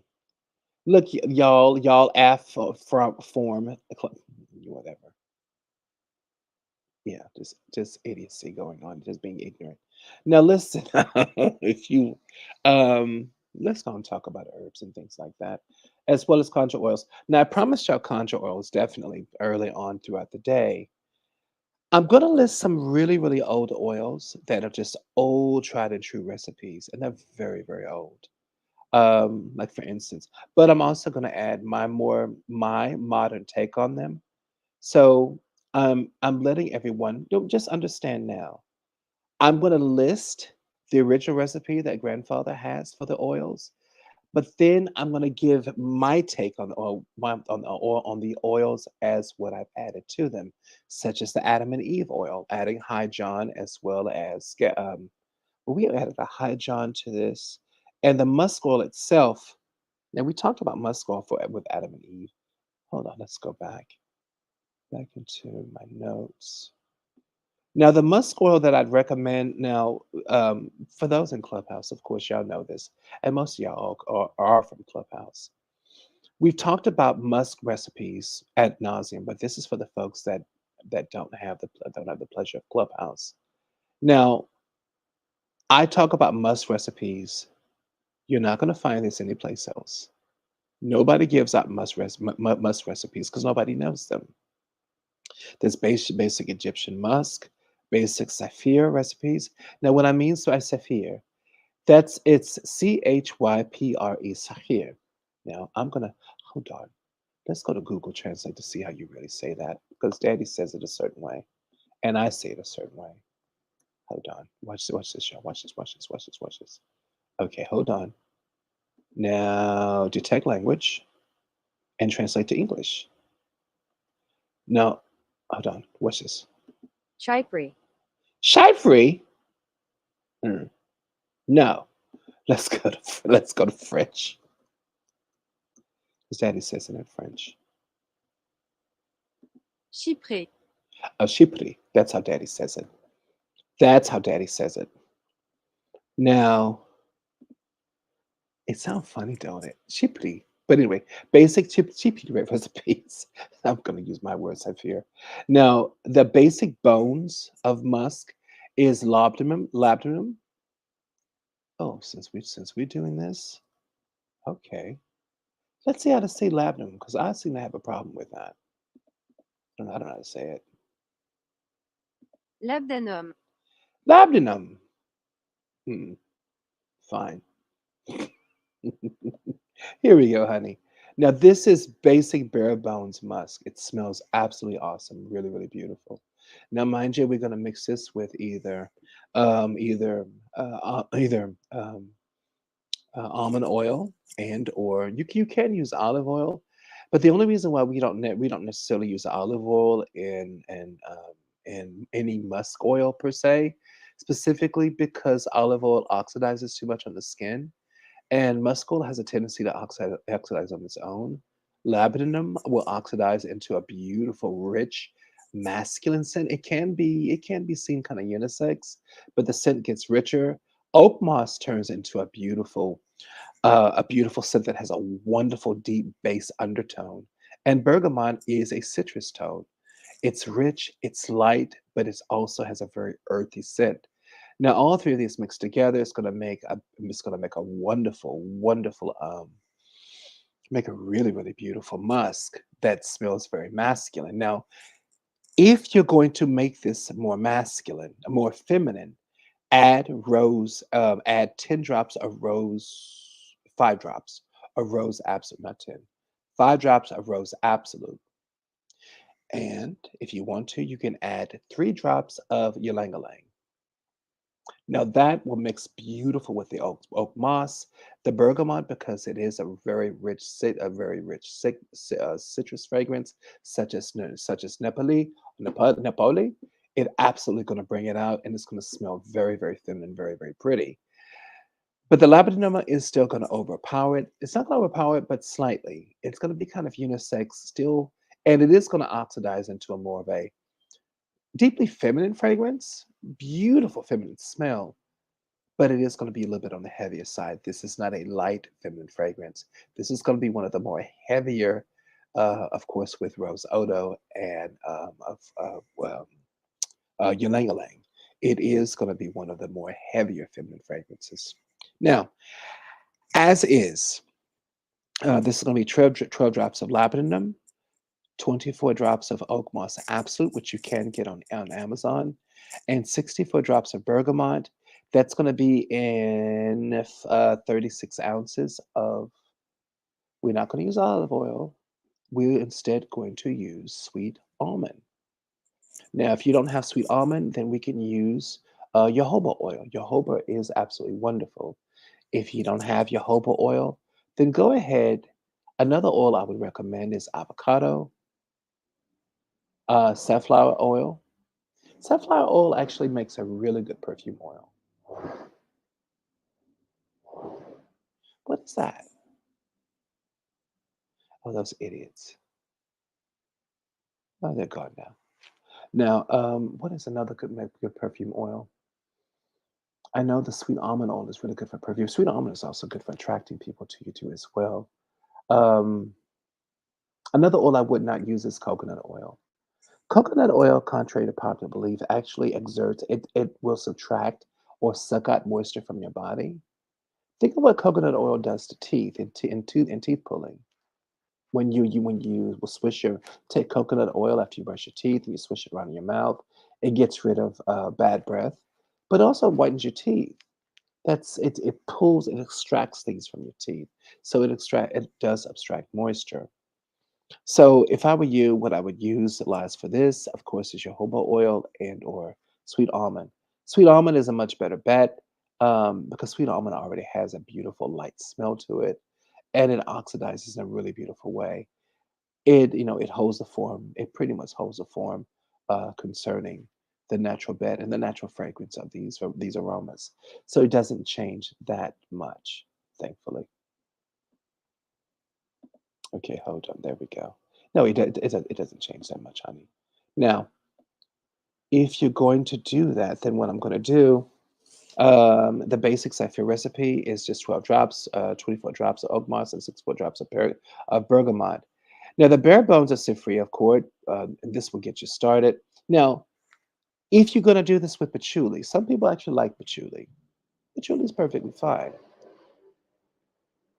You can do 10 drops of labdanum, 20 drops of oak moss absolute, 20 drops of patchouli, and 50 drops of bergamot. Now, this is what we call the royal Saphir recipe for with patchouli. This is definitely a musk, but it has more of a regal smell to it, more of a royal smell to it. What I mean by royal, it has a regal fragrance.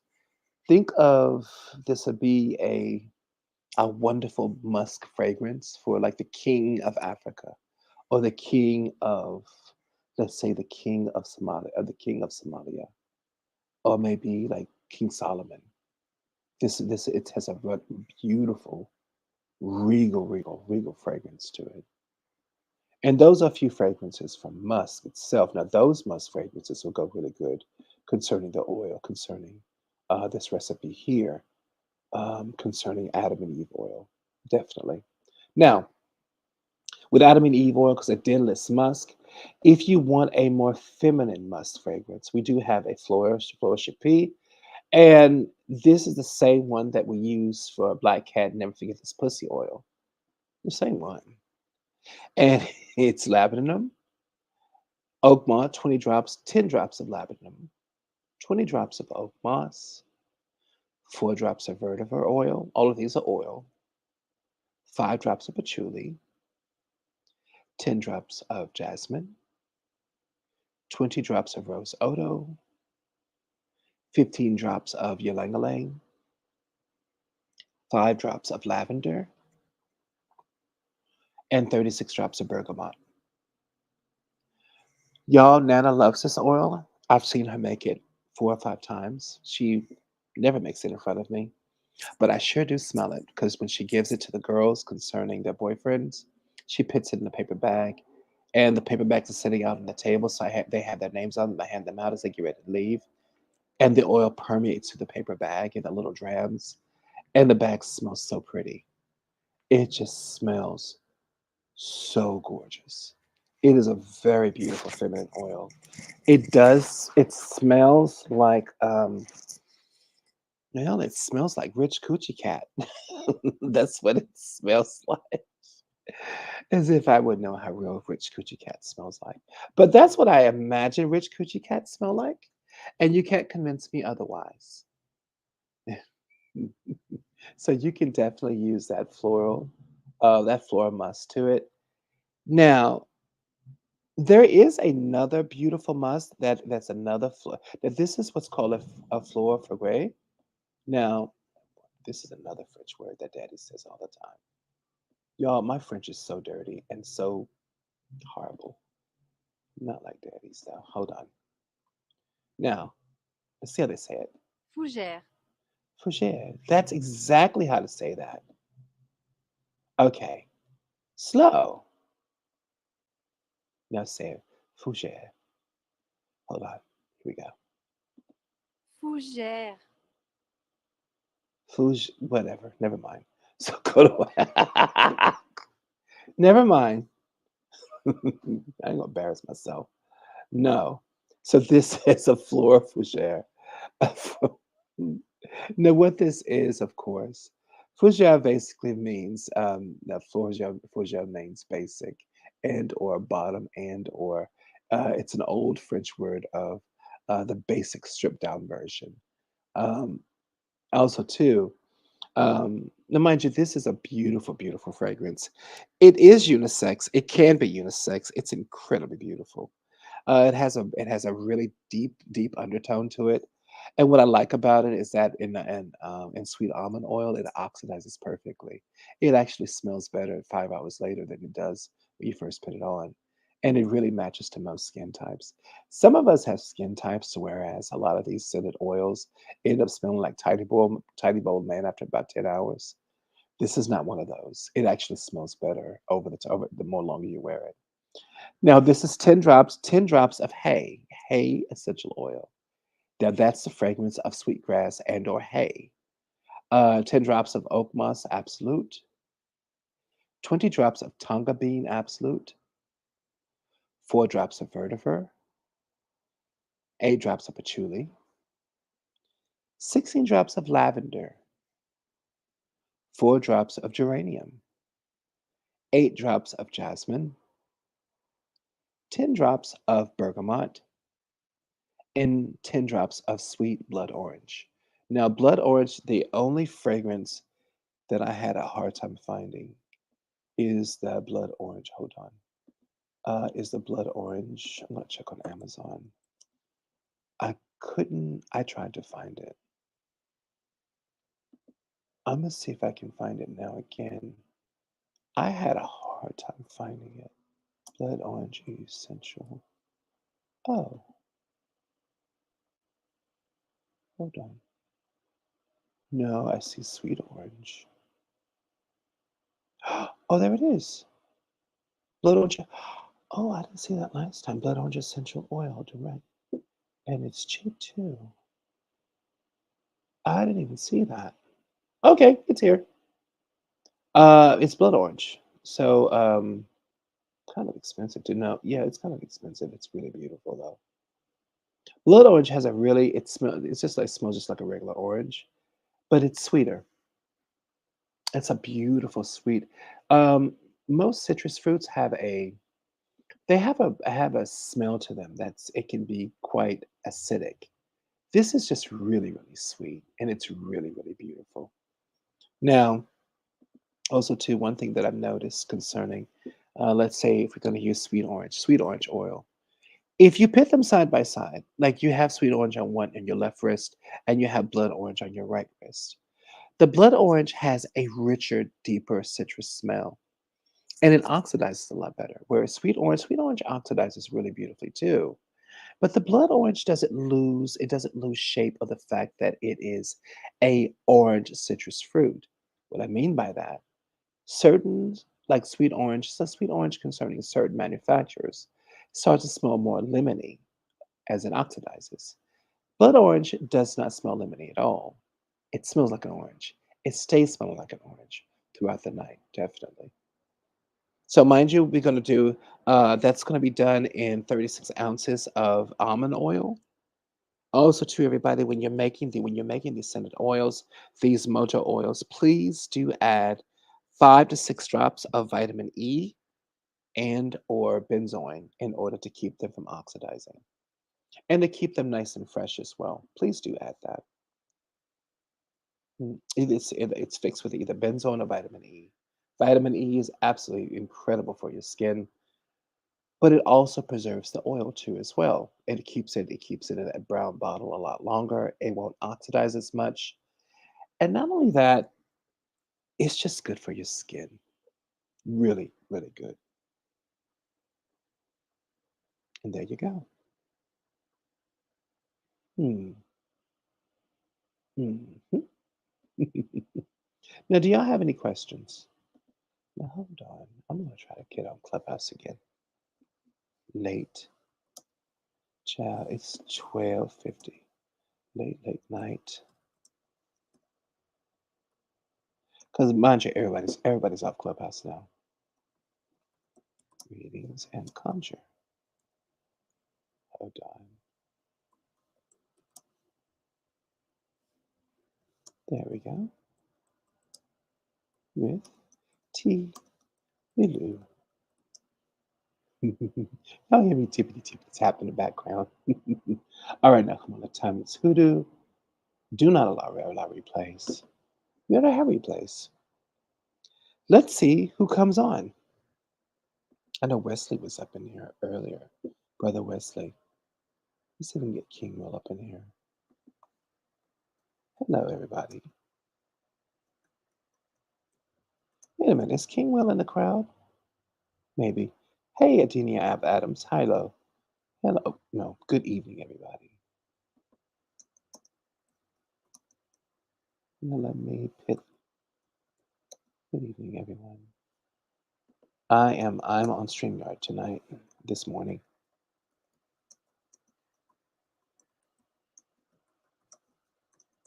I'm gonna leave a link as well. There we go. Mm, no, that's blood orange. Let me leave the link.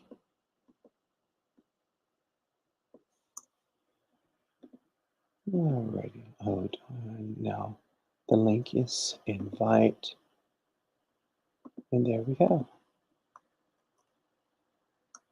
There. Hey, India. Good morning, honey. Y'all, everybody, it's Thursday morning, 12:52 Pacific Standard Time, 12:52 a.m. Yeah, it's the morning time. Hello. Hope everybody's doing fine. Now, back to remedies. Hold on.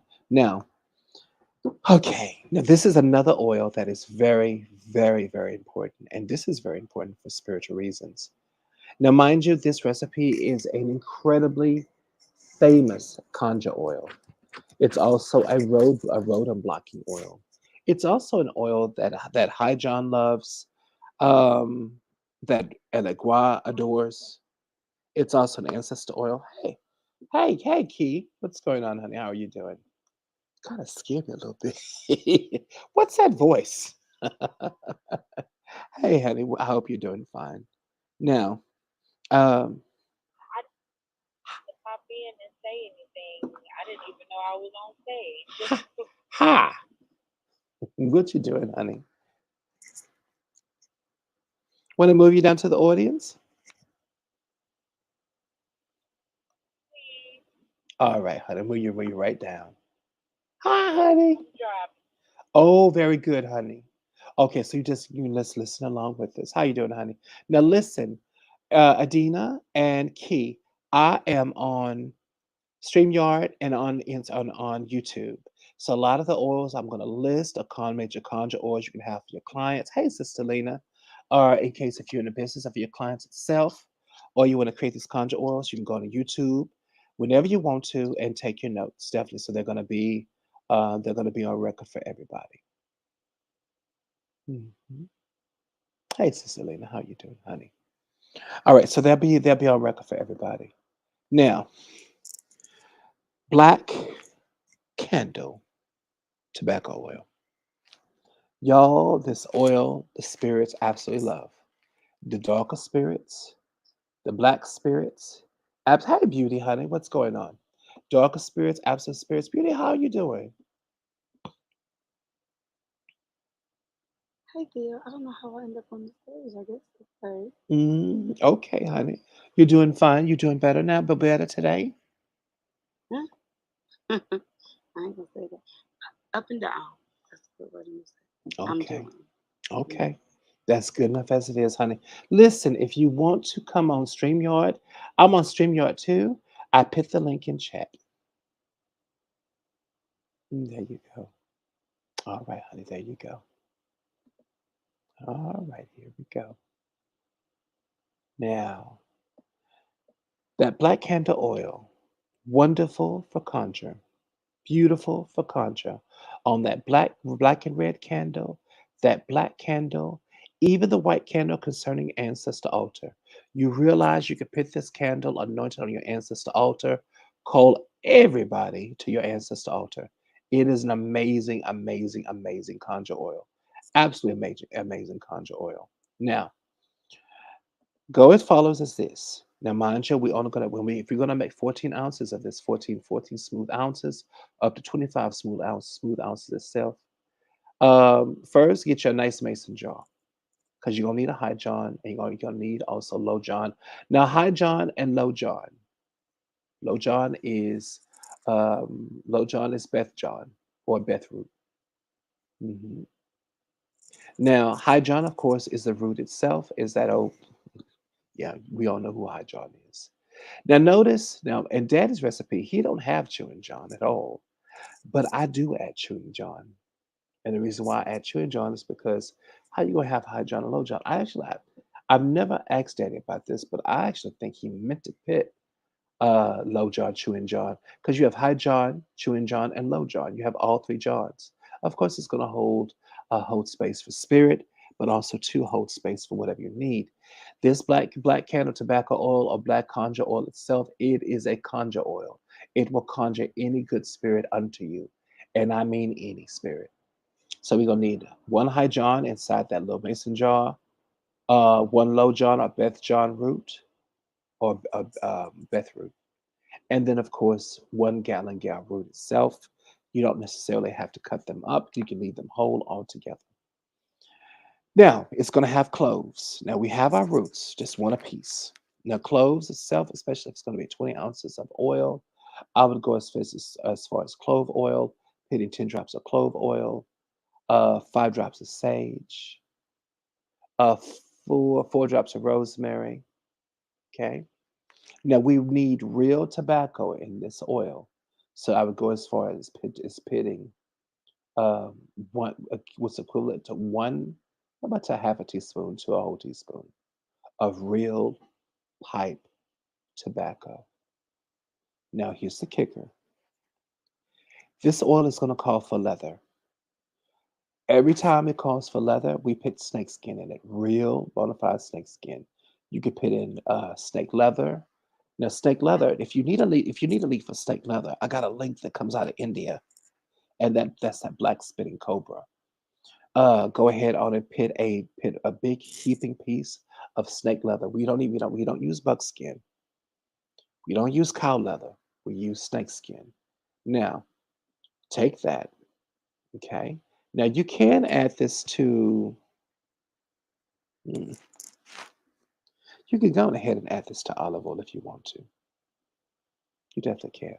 Also, keep a little vitamin E inside of it, about 5 to 6 drops of vitamin E to keep the oil from oxidizing.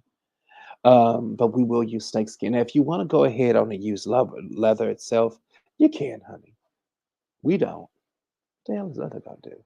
Ain't leather got no power. That snakeskin got all the power. And that's how we're gonna use it. Mind you, of course, is black candle tobacco oil, black candle conjure oil. It can be placed in the bottoms of your feet. It can be placed anywhere you need to communicate with spirit. You need the protection of spirit. This is a protection oil. It is a conjure oil. It is an oil that makes dreams come true, but it's also an oil to have your ancestors around you. Big time. Mhm. So it's a beautiful oil to have. That if I'm making oils, like when I do get a much bigger space concerning a store, this would probably be one of the first oils I make. One, it's easy to make. Two, it's all purpose. You can't get it wrong at all. And it's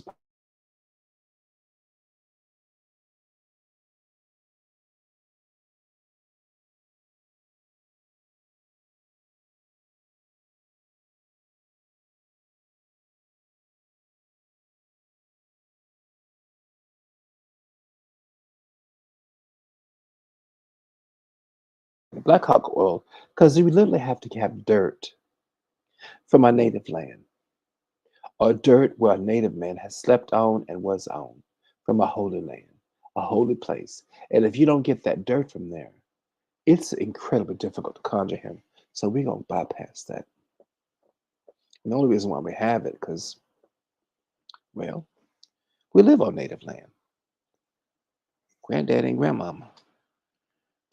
So all you got to do is go as far as your backyard, and there you go. No, but what we used to do, they have an old red man cemetery that's there, where they used to bury, of course, colored folks and red folks. And you just go to a certain ancestor gravesite space and just get it from them because they would conjure people too, and they're red people as well. All right, now an old commanding oil, and here we go. Commanding oils are, of course, used to command and influence other people. Commanding oils can come in different understandings as well as different smells. This is more so of a old-fashioned commanding oil because it's balm of Gilead. Anytime you have Balm of Gilead in an oil, because Balm of Gilead and commanding oil, they stopped doing that back in child, the 1920s, 1930s. Because you know what they add now? They add licorice. They don't add Balm of Gilead anymore.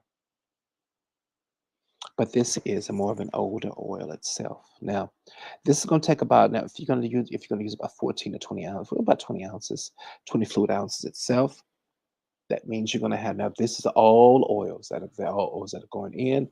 Balm of Gilead, calamus, five finger grass, and then on hydron root. Those are the only whole roots you're going to utilize.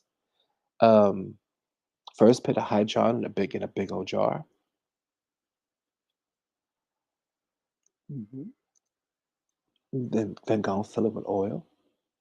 And mind you, if you're going to have 20 ounces of oil itself, I fill it halfway. Now that's going to be 10 drops of bergamot, 15 drops of bay, 5 drops of clover,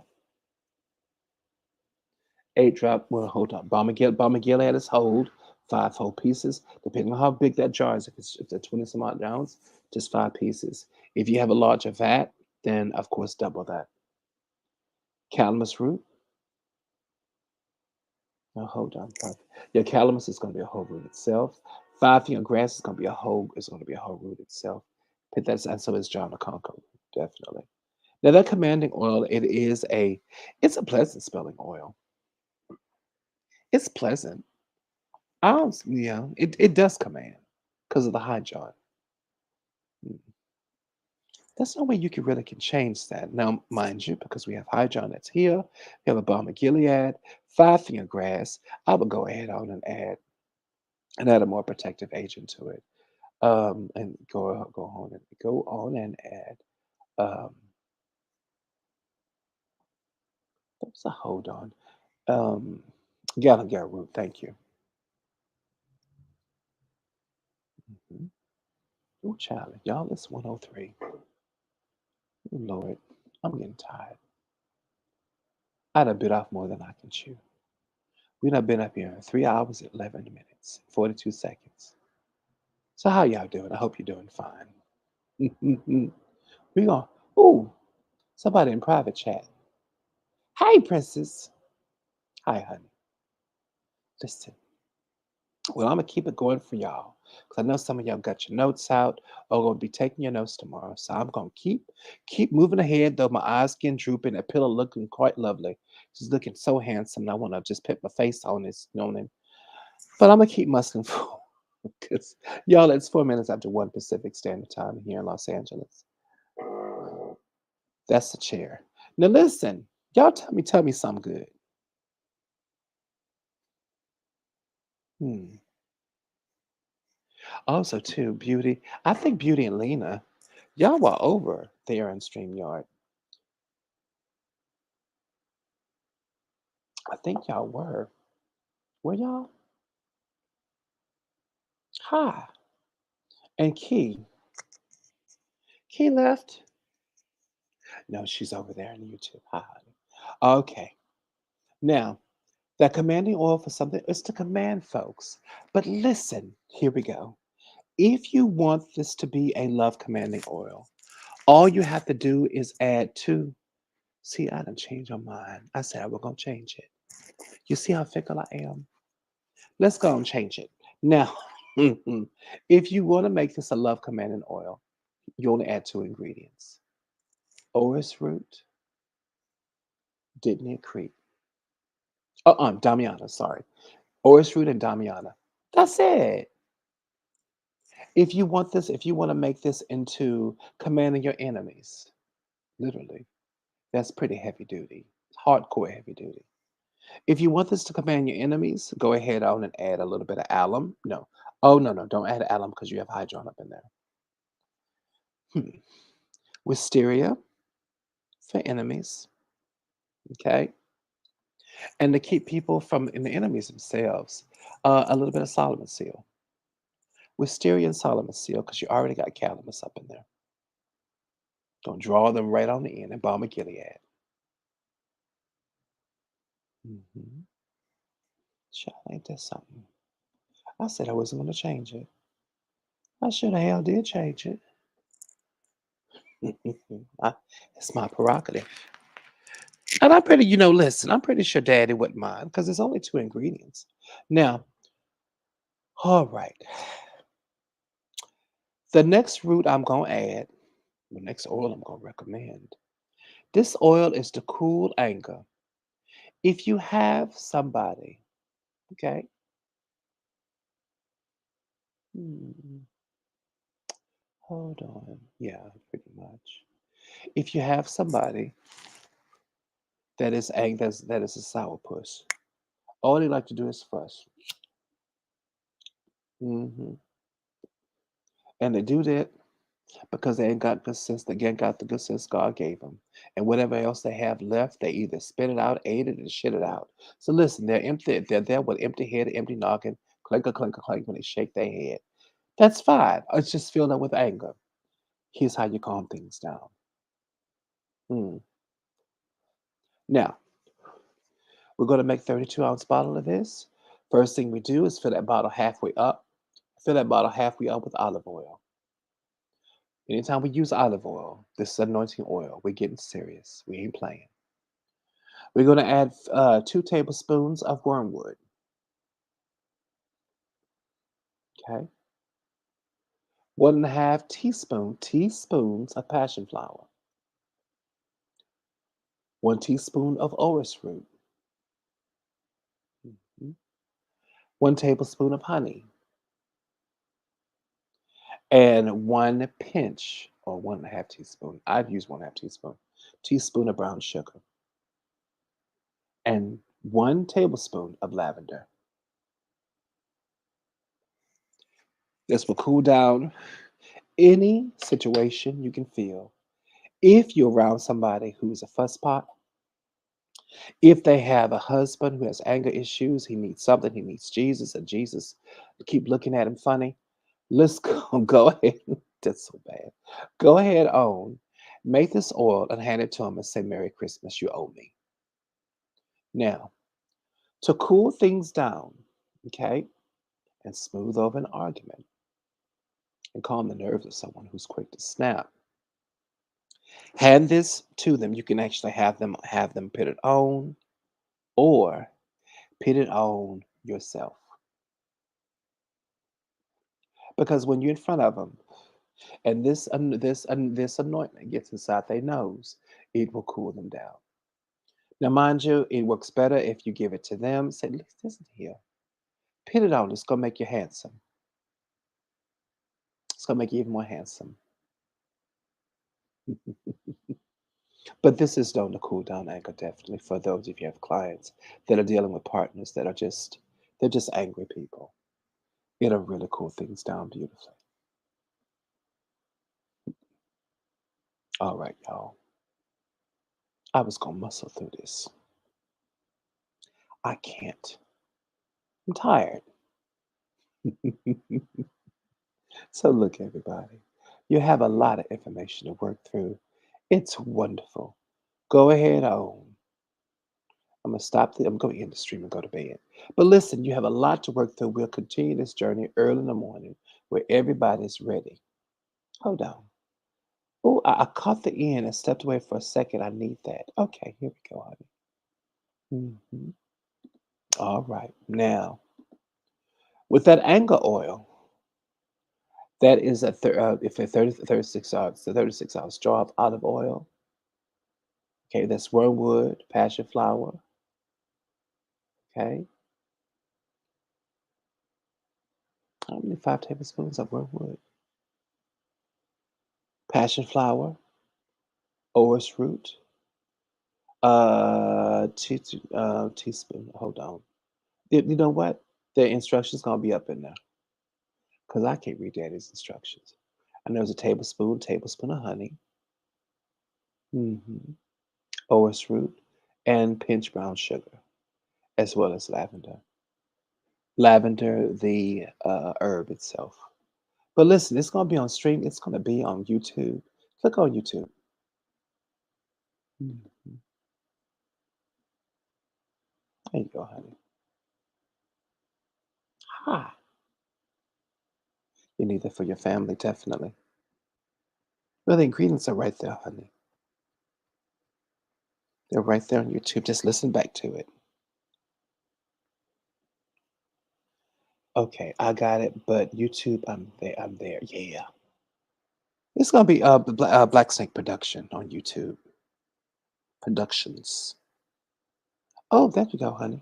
I dropped the channel. Y'all don't have my YouTube channel. Hold on. Oh, y'all drop it right now.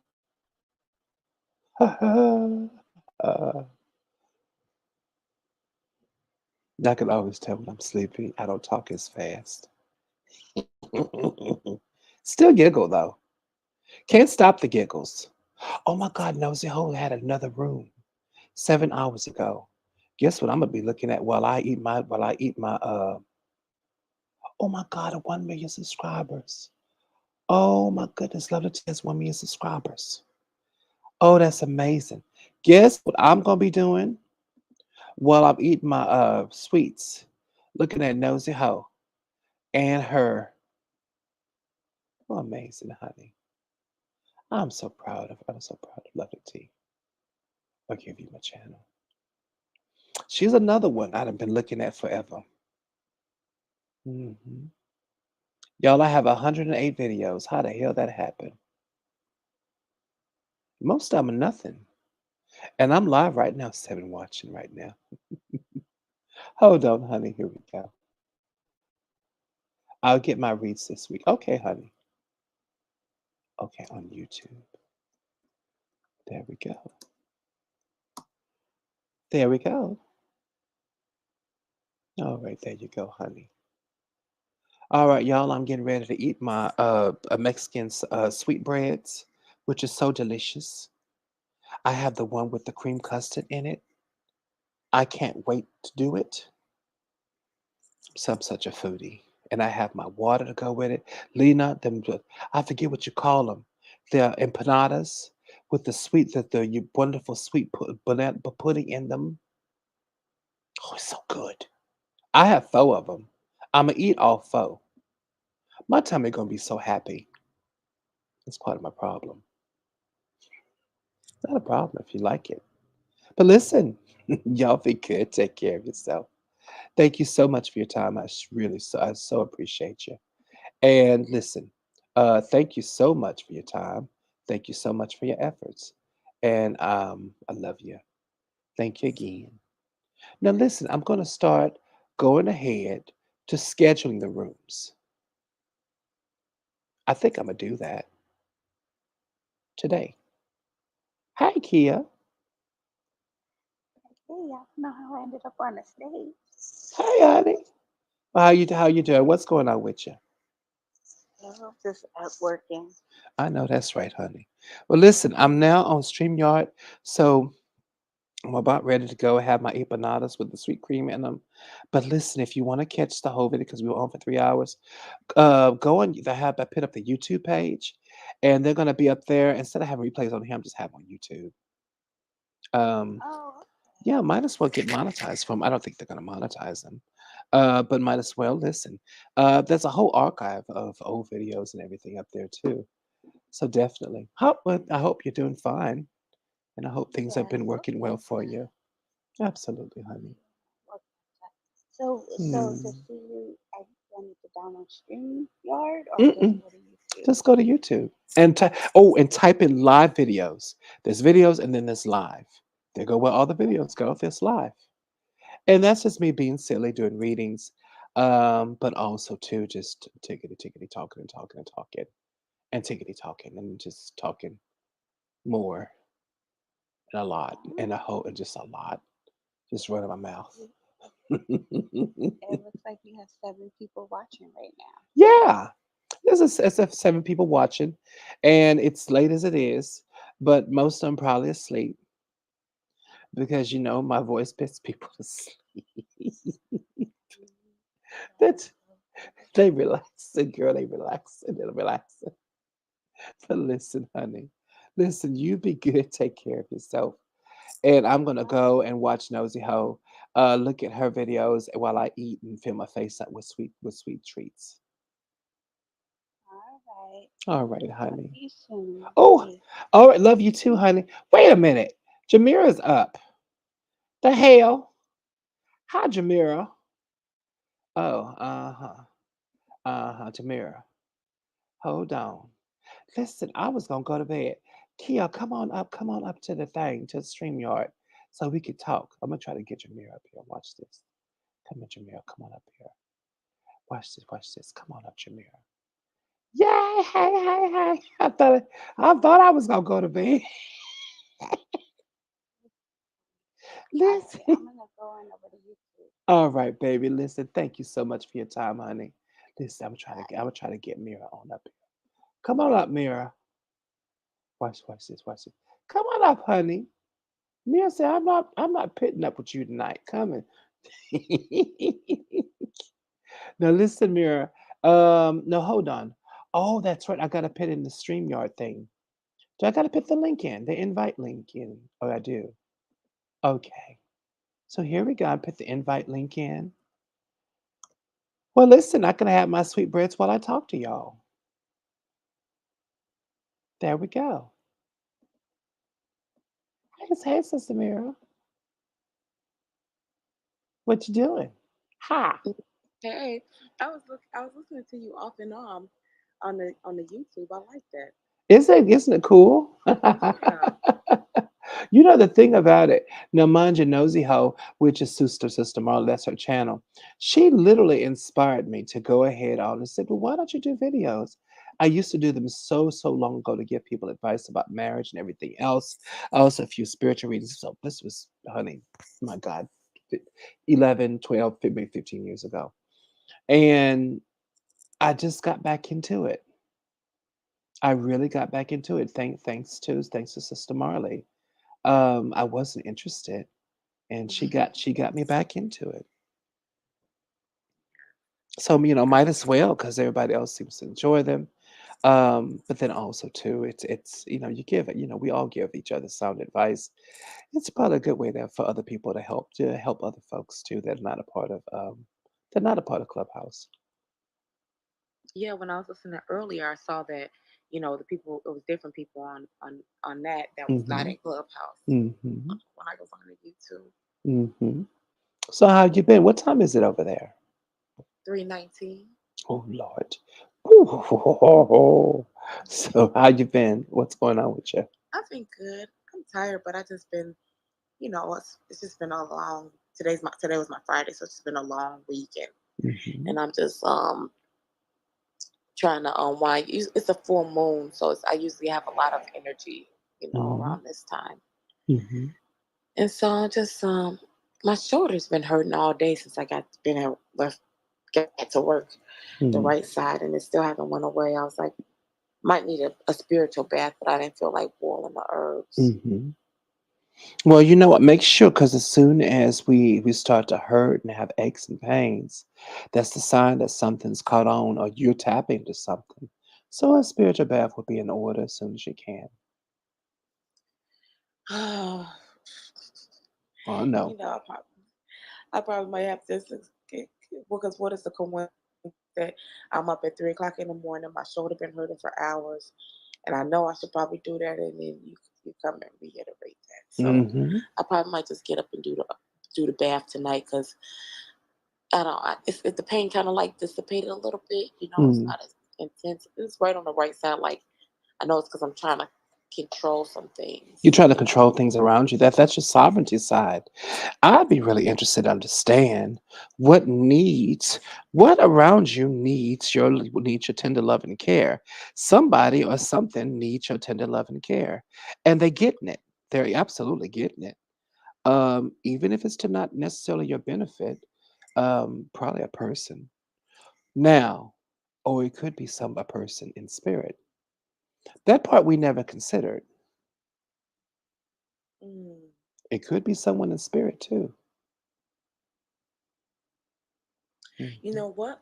It might be my dad's dad, Anthony. Mhm. He's been coming in a lot since Mhm. Saturday. Mhm. I've been Okay. seeing whether it's his name or just my dad talking about him, and Mhm. um yeah. So if you can, if you know to test that theory out and and see if it's him, more than likely it is, absolutely is. Elevate him into a really great space. Into light itself.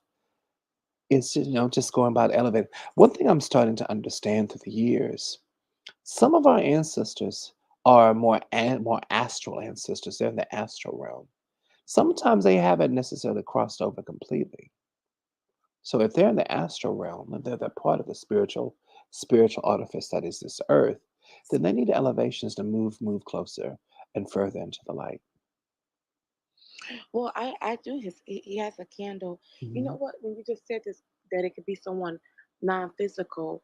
Um, the other day at work, um, and now I'm kind of getting a little stomach ache when I said. Mhm. So the other day at work, Mhm.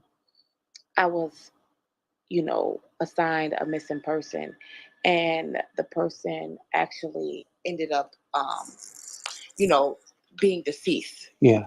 And it was a 19-year-old boy, and he was murdered. And I actually was on the phone with the mom when the police, when she was out on the street, and she they told her, they confirmed it was her son, and Mhm. my whole body shook, like from Shook. my foot feet to my head. My spirit was like rocking, Mhm. and I just was on the phone with her for 10 minutes, and she screamed. I just was, I don't even know why she stayed on the phone with was able to hold the phone, and then she was apologizing, and I said, no, it's okay, I'm so sorry. And oh my goodness. And right as I'm talking about this, Mhm. I'm on Facebook, and somebody, as I'm scrolling, somebody that I know put a picture with somebody, and the person's name is Wanda. Mhm. So as we're talking about this, and I was like, I'm so sorry, and blah blah blah. And then I just had to kind of take a break. I had to leave my desk and just kind of go outside and get some fresh air. And of course, the little demon girl, she was staying late. She was like, "Oh, you handled that so well, and are you okay? Are you okay?" Like, kept asking me if I okay, and I Mhm. felt like she was antagonizing me, like to Mhm. see, like to make me like have a breakdown. And I'm like, "Yeah, I'm good." And so I went to my car and I did kind of release. But even like yesterday morning when I woke up, I woke up and I heard her screaming. The lady still screaming, Mhm. and that's never happened to me. Like that energy, um, still staying on to me. Yeah, because it was visceral, honey. You saw her at the worst moment of her creation, and you took it in. Now you got to let go of it. But I mean, I made death notification. I just don't understand. Like this Some wasn't the mm-mm, some people are more powerful than others. okay. Some people's grief, everybody's different. Her grief is probably more powerful than other people's griefs. Also, too, you have to understand something. In the deep south, sometimes a person can grieve so much until that grief takes on a personification of itself. And through the years, somehow, some way, that tupla starts to take on a life of itself. It becomes a haint. It becomes death Mm, walking, and it'll kill every single slave it comes in contact with, or even the folks in the big house. And those are what we call violent haints. We call them dark haints. I just saw a movie today. It was a series called They on Amazon, and it's a black family dealing with different kinds of haints and different types of stories from the past. Go see it, and you'll see these are horror stories from black folks. The first family, of course, yeah. No, we saw the first one with they. That's when the black family moved in with that racist neighborhood. That white lady called her a nigger, and she slapped the party tar out of that heifer. Now that's one of them. But they that continues on, it's now in the 70s, and that the lady that slapped that lady, well, that's her granddaughter who's now dealing with another type of hate, how racism affects families in a negative way. But all that whole story was about hates. Southern hates or the understanding of what hates they can be quite deadly, extremely deadly. So hopefully her grief will not take on a personage of its own and then haunt her as well as everyone around her viscerally. You know what? That's so. That's probably what that family has, because when they told her that they confirmed the body, and because he was already shot in February, Mhm. and so he had a feeding tube in his stomach, and she kept screaming, "No, not shot in the head. His grandma was shot in the head, and so was shot in the head." And I Mhm. was thinking, like, his grandma, like, Mhm. you know, yeah, I thought that was Mhm. that's like, how does a grandma get shot? You know what I mean? Like, that's a spirit on that family. Death, this hint of death will follow some families. And because they don't know the old ways, I guarantee you that if that death hint came from the antebellum times, the elders knew how to get rid of it and knew how to hold it at bay. But they never ever got rid of it completely. And as soon as an elder didn't know how to take care of it, it became more prevalent. Until now, it's just snatching people off the earth. And it always happens to families that were descendants of other families that dealt with so much atrocity, that dealt with so much darkness, so much pain, dying under the auspices of that much pain, that much mistreatment, it can create death in itself. And that death and that now dark energy can be in your family. It can haunt the descendants. Mhm. But we know how to get rid of haints. We do. Our specialty is haints. One of our specialties. We know how to get rid of them. Yeah, because you got to be careful, honey. Okay, so yeah, I probably it probably that resonates. Her grief was just so strong. It probably just hit me that hard. Hmm. Because it's strong. But remember, if she has that death over her family, you're not just dealing with her grief. You're dealing with an energy that's affecting her, and that has probably been affecting this family for generations. That's how powerful it is. That hate has moved through her in that present moment, killing her son. So you're probably dealing not just with her, but the spiritual stipulations of something that has been taking people away out of that family for generations. You're dealing with that energy. So that would be very much more, even more reason to take a spirit bath as soon as you can. Now, you have beautiful mojos on you. So it's not going to affect you wholeheartedly. Absolutely not. And even before the mojos, because you're divinely protected. But this is a quality of life issue going on. You don't want to be affected even more so than, you know, because it can be extremely uncomfortable. Mhm. Mhm.